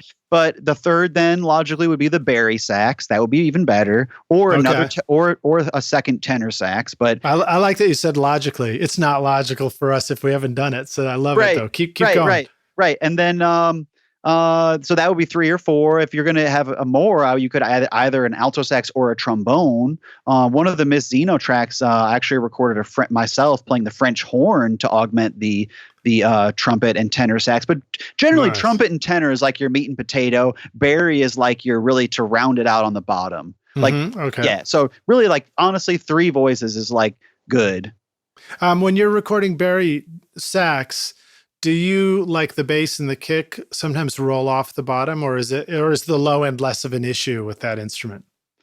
I do. If I want to be able to like really boost some EQ in the mid range or low mid range. Yeah, I mean, really, I don't need like sub frequencies in the Barry. So yeah, I like to put high passes on almost everything, honestly, man. But it's variable to what instrument, how high it is. Okay, Yeah. dig it. Very cool. And then, so let's say you're including a trombone. How do you think of the trombone's role in the horn section? What does it add to what would have otherwise been a trumpet and a sax to you? It's going to be lower in the register, so it's above the Barry, but below the trumpet and tenor. It's more of a low kind of baritone sound. So, and that's in a horn section context, but maybe in like a trad jazz setting, trombone is a lead instrument as every bit as much as say the clarinet and trumpet. Sure, yeah. But yeah, in a horn section, it's a lower sound, I guess. I think the reason I'm asking this question is because when you think of a stacked horn section, the individual instruments are a little less obvious because they're playing in unison as a chord. So Rockstar, as a reminder, we've got the soprano is the highest, then alto, then tenor. Then you're saying trombone is kind of there, and then Barry sax. Yep. And where does the trumpet sit with relative to the tenor and the alto sax? In soul music, the trumpet, I think, is on top usually. It's like the very highest like the voice. alto. It's like the alto sax, or it's even higher than that. It's where the alto sax would be. Generally, I prefer tenors over altos. So yeah, if you have a tenor and a trumpet, the trumpet's on top. Like like when you're going out, the song is at the last chorus. The trumpet should be like hitting those high C's or whatever. It's just like it just should be like really taking it out. And the tenor is more like below it and growly a little bit. Yeah, that's cool, man. Thanks for giving us all those insights.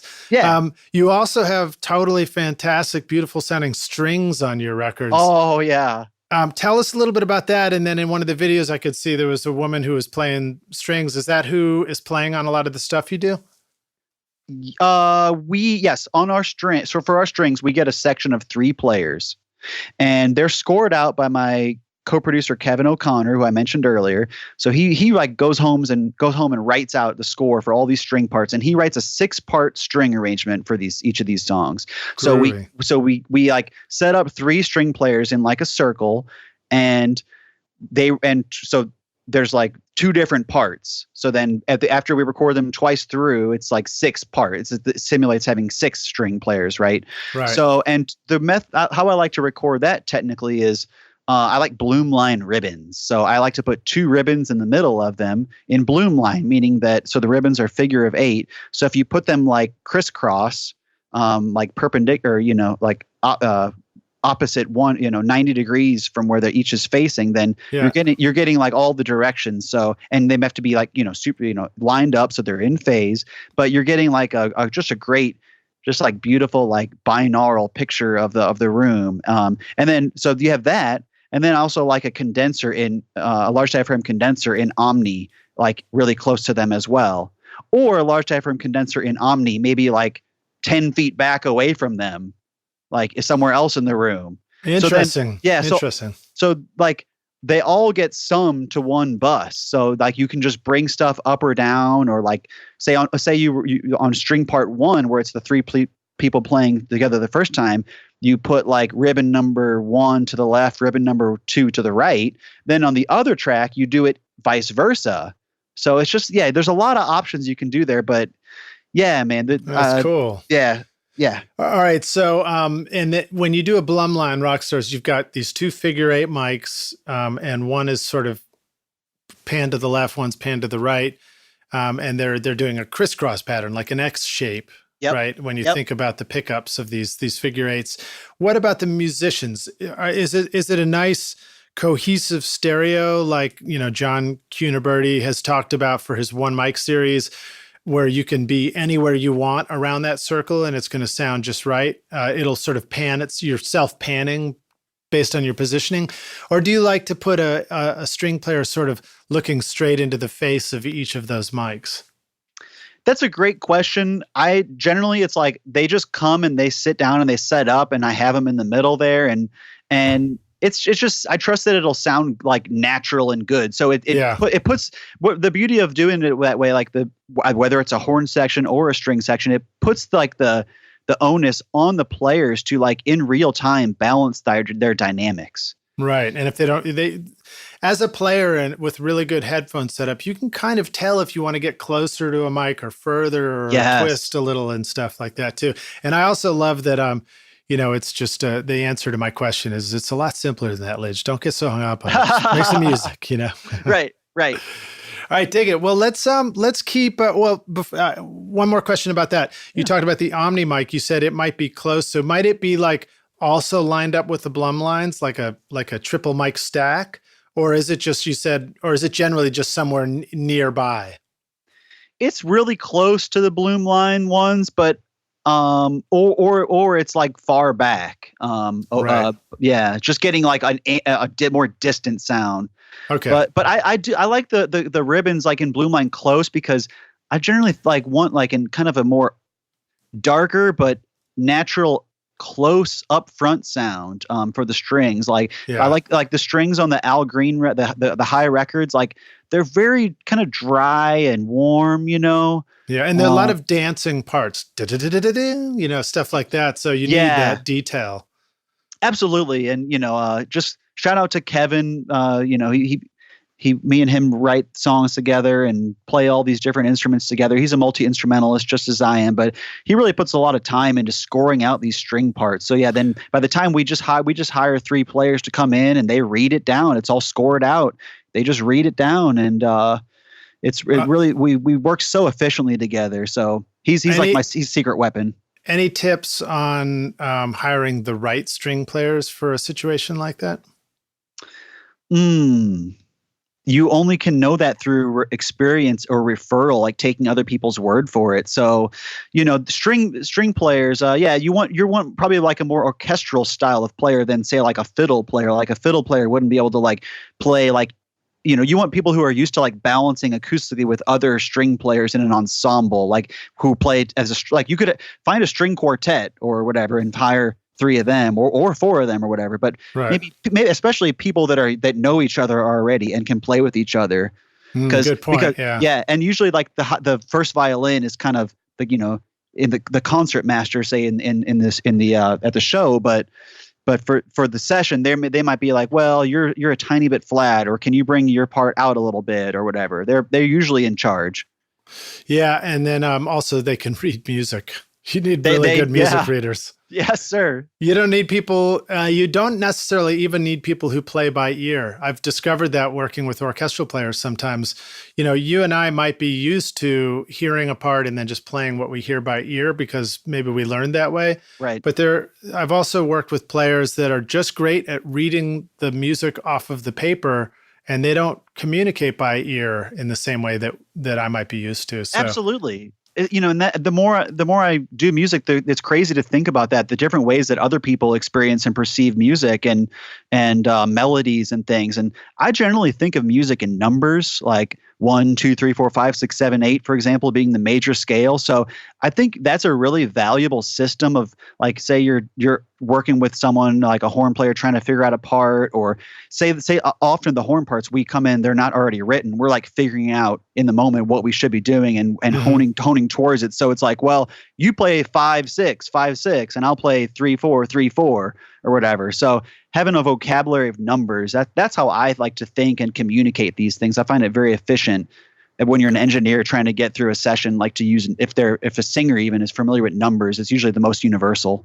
Interesting. Yeah, we do numbers here. I mean, we just wrote out Nashville charts for all our songs this weekend, and the other guys in the band, or I wrote them out, and the other guys in the band kept commenting on how helpful that was because they didn't usually do it. Even the drummer, who doesn't read any music like that, he was just like, oh, this is great. I can just look at each number as a bar, and that's all I need to know, and it helps me know the arrangement.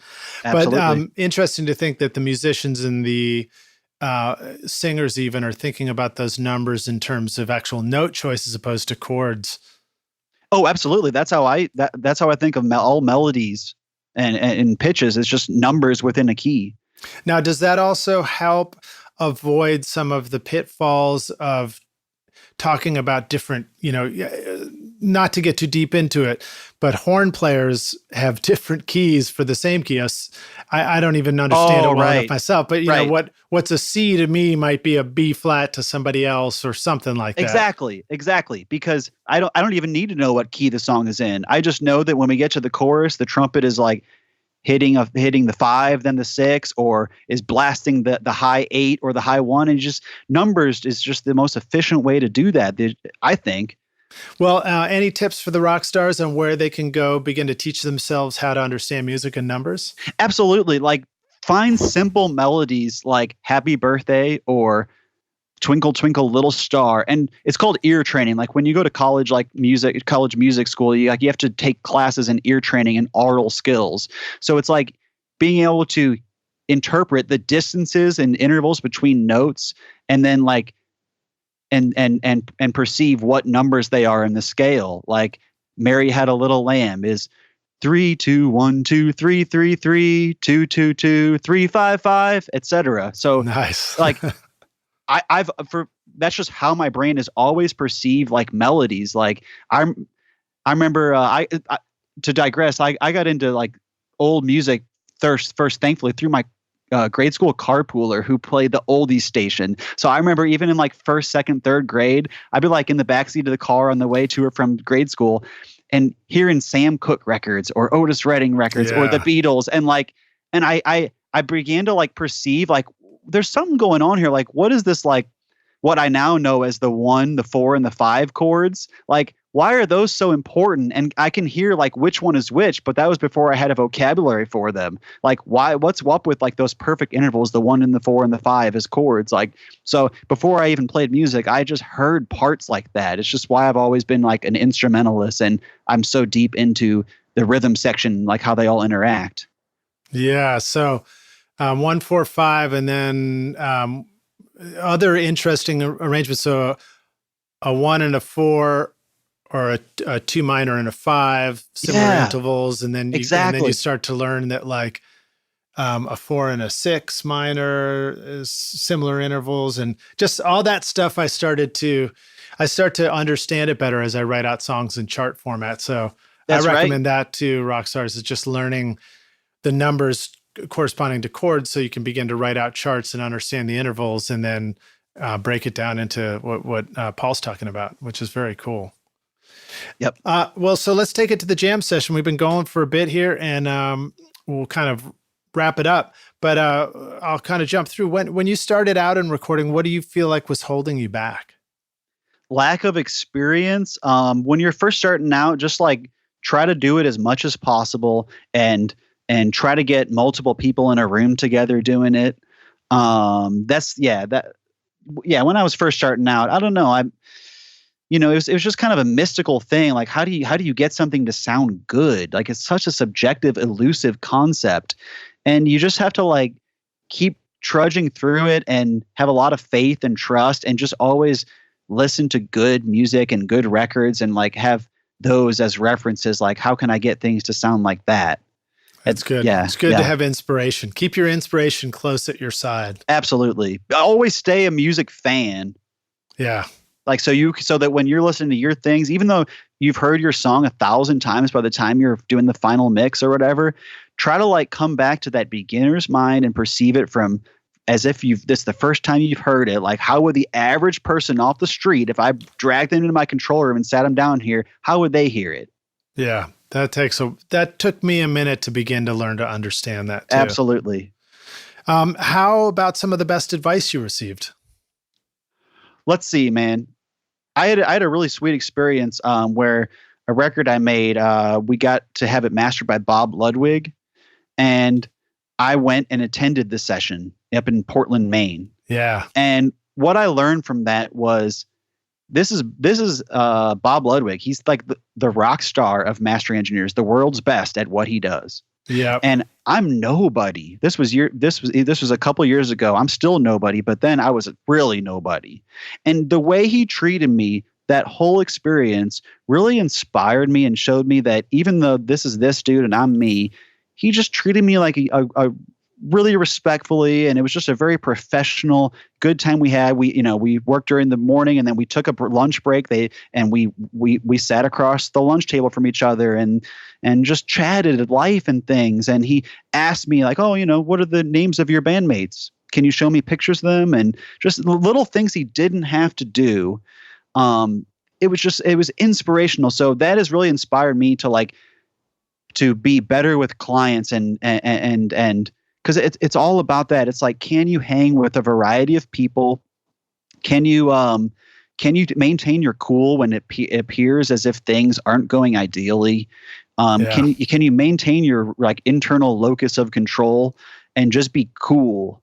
And because Bob Lowe was the coolest, and that's what I learned from him. I thought I was going up there because I could ask him little questions or learn technical little tricks, but that's what I really learned from him, was how to treat people.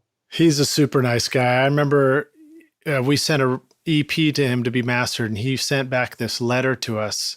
And I felt like we just got a letter from Santa Claus.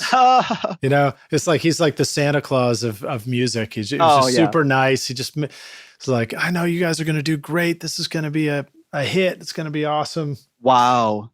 It was very nice of him. And also, did he tell you about his speakers at his mastering studio? Do you remember what was special about the speakers and the construction of that control room? Not especially.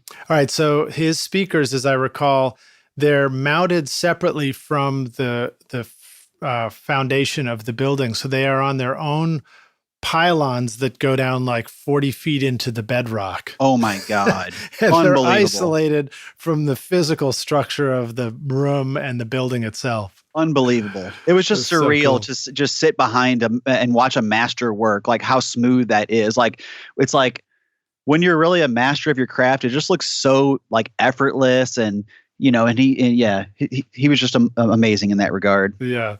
All right. Now, how about sharing yet another recording tip, hack, or secret sauce with us, something the rock stars could use on their next session today? I got one.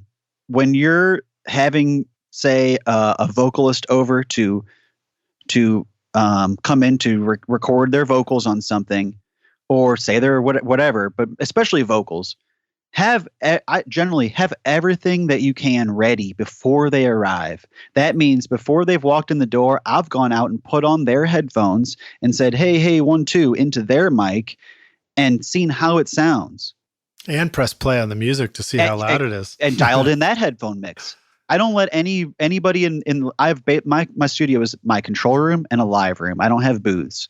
Yeah. And so no one sets their headphones. I set everybody's headphone mix because I want to make sure they're hearing everything to the best that they can and not being thrown off by anything. So I set that person's headphone level, and then I go out and listen to it, because you got to be ready for the first take, and just that spirit of when they've set their whole day. They've been thinking about the session. They're coming over. They've navigated traffic. They're there. You want to get them on the mic and working literally as soon as possible. It's the same with a band, brother. If a band is coming in to record all live together, I want to be pressing the record button and going for take one as soon as literally possible, because that early energy, you can't let it go. I've been to other sessions in other places where I was just shocked at how inefficient the very beginning of the session was. By nothing is up and ready, no mics are run. Really, you have to plug all these mics in still. You don't have a couple mics already ready to go. I have everything ready to go. There's a mic on everything, and I can always adapt and move it around. But generally, you want to be ready to go from the downbeat. And another really quick thing is, because there's a difference of people out there and how they work. And I've had some bands where you better be ready for that first take to record, because that is literally the best they're going to do it. Yeah. They'll do it a fourth, a fifth, a sixth time, but that just the energy of that first one, it's undeniable. It sounds like a record. And I've got the Walter Sears chart on the wall of the kitchen next to me. Yes. And Yes. You know that one? And it just starts out and it's like band enters the studio. Yeah. First take is like at a peak. Yeah. Second take, they've got the parts figured out, but you're already on the downside of this hill. Yeah. And then it just goes down, down, down, down. And then somewhere way out, there's this spike that's up Magic that's spike. like unexplained Q region. and when you look at the chart, you're sitting there, you're analyzing, you're like, wait, is that just a little bit higher than the first take? But it's like, like 45 minutes later, Right. Exactly, man. It's so true. Now, but that's example A, but I've also worked with plenty of bands, and honestly, I think it's more bands than the other style where every take will get a little bit better, honestly. Mm-hmm. It's a difference of personnel and a lot of complex things like their blood sugar, how much water they've drank during the day, because it's all these complex things, and there's millions of variables with how everything is set, but you can't control everything. So you got to be ready to work with a variety of people and a variety of methods, because some bands, like after every take, you can go out and everybody already knows what they need to fix, and they just like are honing in. They've come there really to like intentfully to work. But the other style, they're just, hey, they're just there and they're creative, and the first take was awesome. And even if you keep trying, you're not going to get to it. I remember when I started out and Brad Jones was my mentor and I was doing my first engineering for him, and he would move from, the control room as a producer out to play bass on the floor. And it was the same experience I just had this weekend. And I remember he just kept pushing me to get the headphones and input as fast as possible so that they could start working on stuff. And it took me a minute to get it. I was like, but don't we want to keep tweaking the kick drum and then tweak the snare? And I was like, no, the musicians just want to play music. And what takes a while to learn is the realization. It's like, oh, the music comes from the musicians. Yeah. Not from my EQ on the snare, Right, man. Absolutely. The music has to come first, like the old, like maybe like 80s style of making a record with a major label. It's like the first day and it's like spending the whole day, quote, getting the drum sounds. It's like, whatever. I just want to set up some mics and trust it. The most important part of the drum sound is the drummer and how they're playing. Yeah. Period. Yeah. Let them get their drum sound. Not there's no absolute. So yeah, you want to make sure that everything is like recording at an acceptable level, neither too high nor too low. Okay, then we're good to go. Once I have that base covered, let's just play music. There was a session I did at Bonnaroo in my hay bale studio where Jack White and the Raconteurs came in to record. Wow. And so I'm setting up for them. I'm doing what I do. I'm trying to trust myself. I'm also a little nervous, want to get it right. Right. And I've got what I think is the working mix and balance of instruments and sounds.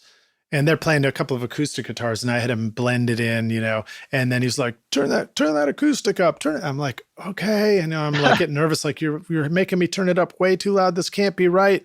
And then they play this song, and of course it's totally right. And I realized afterwards, I was like, yeah, of course, like the acoustic, in order for him to even play that part the right way, it needed to be at a certain volume in the headphones for him to hear it. And it's not about what I thought a mix should be. It's about what the musician needed to hear in the headphones to be able to perform the part. Right. Right. And a really good musician, yeah, if they really know what they're doing and have a vocabulary to get it, just trust them. Like, yeah, a really seasoned player is just an amazing thing. So now how about sharing a favorite hardware tool or something cool you've been using recently that you want to tell the rock stars about? Hardware tool. Let's see. Something physical that helps you make good records. Well, I mentioned the ML2 earlier. That's a really cool mic. I recommend people check that out. But absorbers, I've made my own absorber panels. I think those are really important, like strategically, since I have all like one live room, it's really important to be able to like just get dampen down on things, because back in my early days of recording or before I really knew much about it, it's like, oh well, but bleed, like isn't that going to bleed into this, and isn't that a problem? And then you realize when you listen to other people like Glenn Johns and stuff, oh no, bleed is good. It's part of what makes it sound better. Honestly, yeah, bleed it can make it more real. But so there's good and there's bad bleed. So building your own absorber panels is a good way to, or buying them or whatever, is a good way to have some just modular like ways that you can tampen down and problem solve. Making records and recording, it's all about problem solving, because plan as much as you might, things are going to go wrong, but you got to problem solve. Yeah. All right. Well, that's a great tip. And it's a reminder too that when we set up for tracking with the band, for example, I always like to talk about it like we're building an instrument for the studio. The instrument is now this whole band of musicians that's about to perform something. And the mobile or the movable absorbers, like you're describing, are things that we can put in between the drums and somebody who's next to the drums if you need or whatever. Yep. And you assemble the studio the way you want it to be. And now we're good for this tracking session. Absolutely. So now share a favorite software tool, something that's pretty hip. I mean, you talked about the auto-align sound Radix plugin, which is really cool. Any other ones that you want to hip us to? And also you're working in Logic. Maybe there's something regarding that you want to tell the rock stars about. Okay. A couple plugins I really dig are Clariphonic. It's like a super top end, like hi-fi, the treble top end. And it's just very simple. It's like a couple different parameters you can choose and click between, and then how much you dial it up. And even just having it like engaging it, even if the two controls are at 0, you can still hear a very subtle like boost of those happen. So then you can, I usually have one of those on my master bus, and those are cool for dialing in like clarity. When I first started making records, I wasn't going for enough like good presence and clarity. Like presence and clarity are a good thing.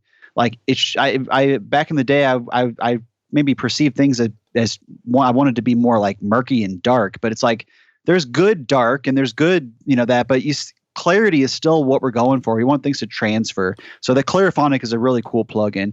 Another one I like is Ozone 7. That's what I generally, when I'm like bouncing a mix out into Dropbox or whatever, that's my last plugin. And it just like has a lot of flexibility, but really the most important thing that I use it for is just setting like the overall max level on it so that it's like as loud as possible before starting to compress it. So, so that it's in the ballpark of loudness when a client at home or when I'm driving around in my car in Dropbox, with my headphones, when I'm listening to stuff to get ideas or to work on it, that I can hear it at a comfortable volume and it's not too low.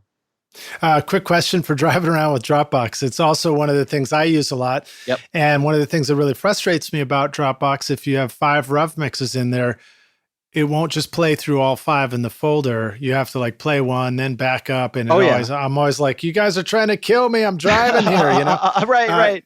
Got any tips around that? Or is it just like, pull over and change your next Dropbox track?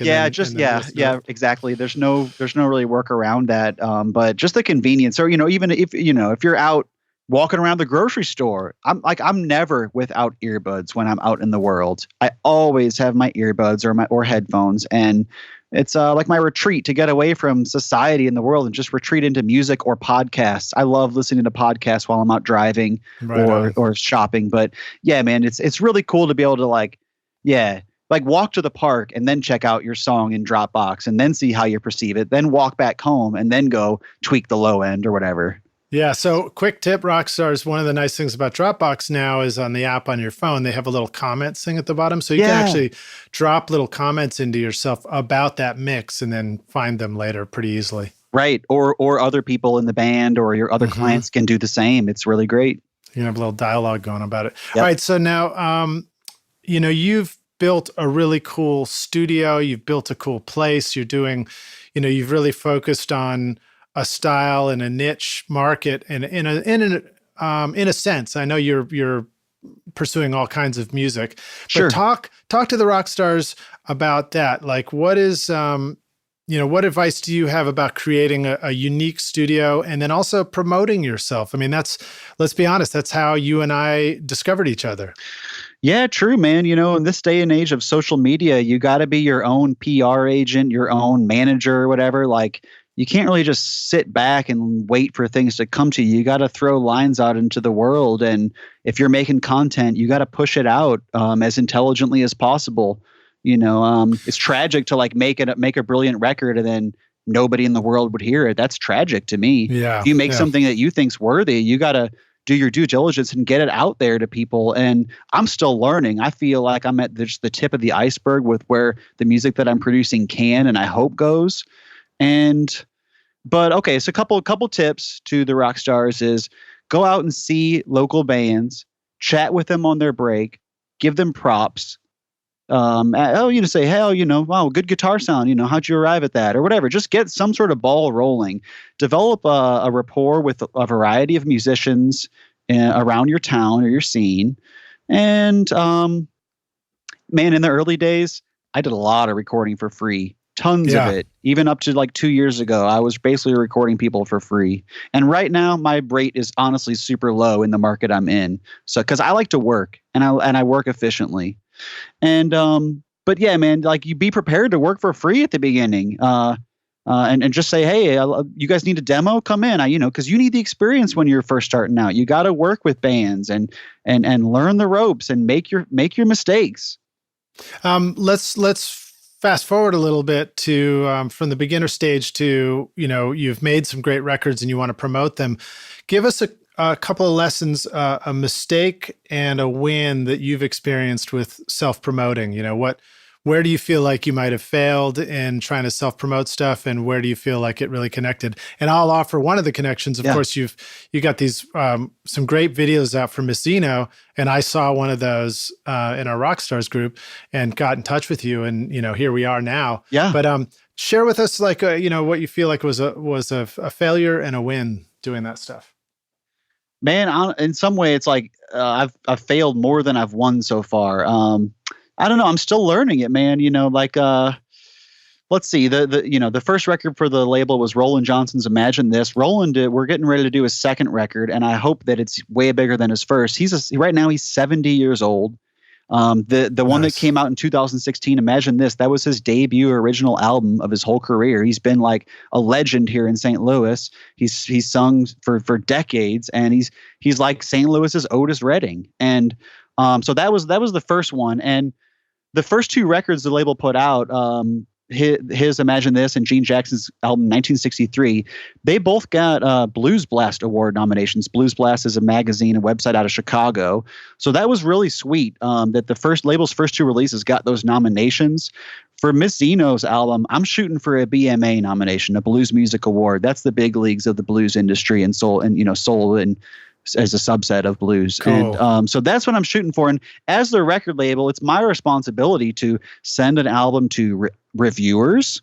Mm-hmm. Okay. You got to send it. You got to get reviews, right? As part of the game. You know, one thing that I've just recently learned is how important a publicist is. You know, at first I really fought with the idea, like, really, you got to pay somebody just to like say, hey, look what happened. Wow. and send it to their contacts, you know. It's like, because, you know, that's the weird thing about the internet. It like totally disrupted the whole music market, and it's still in figuring it out. But basically, although there's the potential to reach an infinitely large number of people, there's also an infinitely large number of other things competing for their attention. So like step one is make an amazing record. You're so proud of it and you want to share it to the world. Bad news, that's only step one. There's more steps down the road to even have it like have your baby be born and get to people. Like, but have faith. Even if you only have 10 people that like you on Facebook, whatever, you got to start somewhere. Just do, and don't have too high of expectations on any one album. I went into it way too optimistic about where they would get, and you got to be realistic. And it's gonna feel like nobody cares some days, and it's gonna feel like, oh, this sucks, and nobody's listening. But you got to look forward to better days and just keep going. I tell myself that every day. Keep going. It's not about any one record. Just keep going, because if any one song eventually hits, that's what it's all for, or whatever. I think that's great advice, man. Do you ever grapple with a sense of oversharing or over self-promoting? I think a lot of people probably feel concerned about that, you know. I'll be honest, man. I'm like in like my social media and that stuff and personal life, I'm like probably too humble about it. I'm one of these old school minded dudes where it's like I just want to do good work and let it speak for me. But sometimes I feel like some peers of mine in St. Louis or elsewhere, like the way that they describe themselves has such like it's I'm too laid back about it. They're more braggadocious and stuff. And maybe people connect to that more. Maybe they don't. Right now, it's an unknown, and I am very self-conscious about that aspect of it. And I'm wanting to be more personal and get out there, but but it's a tough line to walk, man. I don't know. It's very hard. I think, maybe a message for all of us sometimes is just like, push yourself to the uncomfortable limit. Yeah, that's true, man. Lean into the discomfort a little bit. That comes from meditation as well. Lean into the sharp points. Yep. And if the sharp points feel like, over promoting yourself and over telling your own story and saying who you are, just try it out and see how it goes. You might be surprised how well you're received. Right, man. Absolutely. Let's go to a hypothetical question here. We'll hit the last question of the show. We'll take the Wayback Machine, Wayback Studio machine. You're going to go back and find young Paul, who's just learning how to play his French horn. And you say, Paul, listen, I've come to give you this one bit of advice. Here's the single most important thing you need to know to be a rock star of the recording studio one day. And young Paul goes like, recording studio? I'm just trying to learn how to play French horn. But yeah, what advice would you go back and give yourself if you could? Honestly, I would say something to the effect of you can't do it all yourself. That you need to develop relationships with other people and meet them in the middle, meet them halfway. It's about other people. You can't do it all yourself. And, the inspirational quote that I wrote down here is, be kind, for everyone you meet is fighting a hard battle. And that's so apt. If you're having a session and it's just going tough, not all sessions are super fun and efficient. Some are like grinding through the mud and just trying to get a dang background vocal recorded. It's just like torture.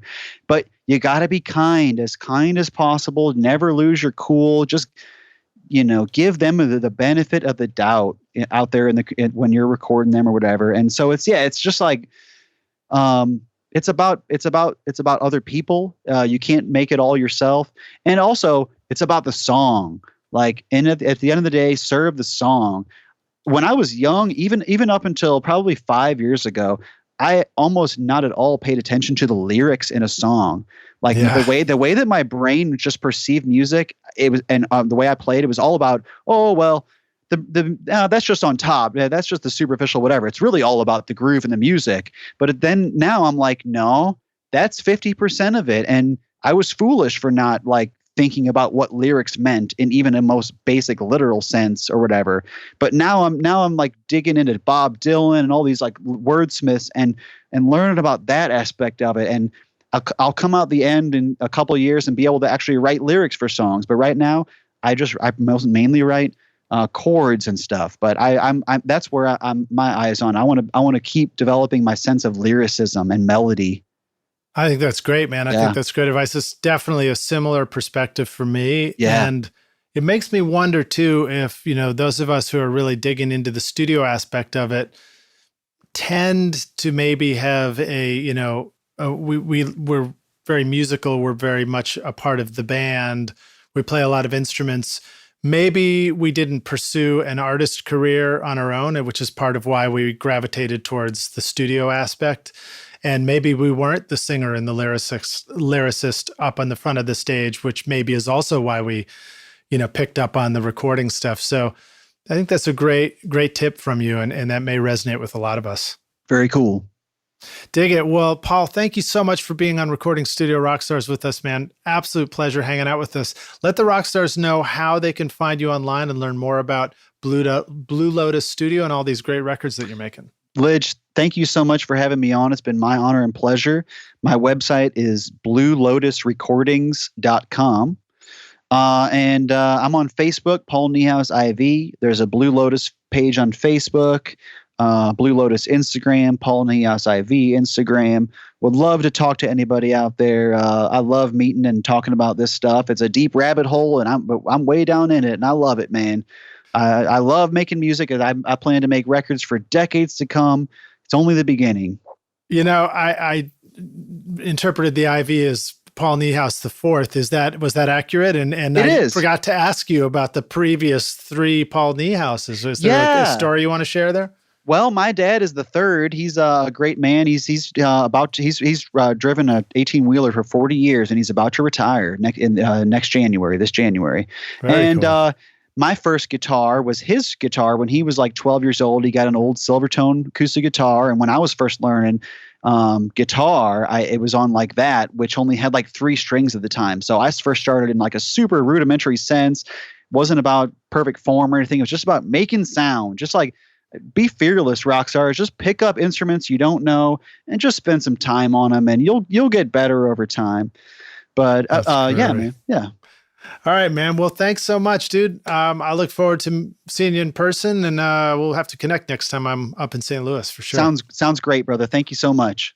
All right, rock stars. You can find all links to the stuff we're talking about in the show notes. Again, on your mobile device, just click through and you'll find a link to the YouTube playlist and straight to the blog post, so you can read more about Paul. And one more reminder, if you're interested in mixing yourself, go check out my free mix course, mixmasterbundle.com, where you can download the multi-tracks, and I'll show you how to mix rock and roll in using free plugins and stock plugins in any DAW. All right, man. We'll talk to you later, dude. Thanks so much for being here. Righteous. Cheers. Thanks so much for listening to Recording Studio Rockstars. If you enjoyed the show and want to help make it better, please leave a rating and review on iTunes to help reach more people. You can click directly over to iTunes or go to recordingstudiorockstars.com/review for an easy explanation. And if you want more free content, all you have to do is text RS Rockstars to 33444. Again, that's RS Rockstars to 33444, and I'll keep you in the loop with articles, videos, and podcast updates. And I'll let you know about any upcoming giveaway offers, all totally free. Thanks for listening. I'm Lid Shaw, and this is Recording Studio Rockstars. Now, go make great music.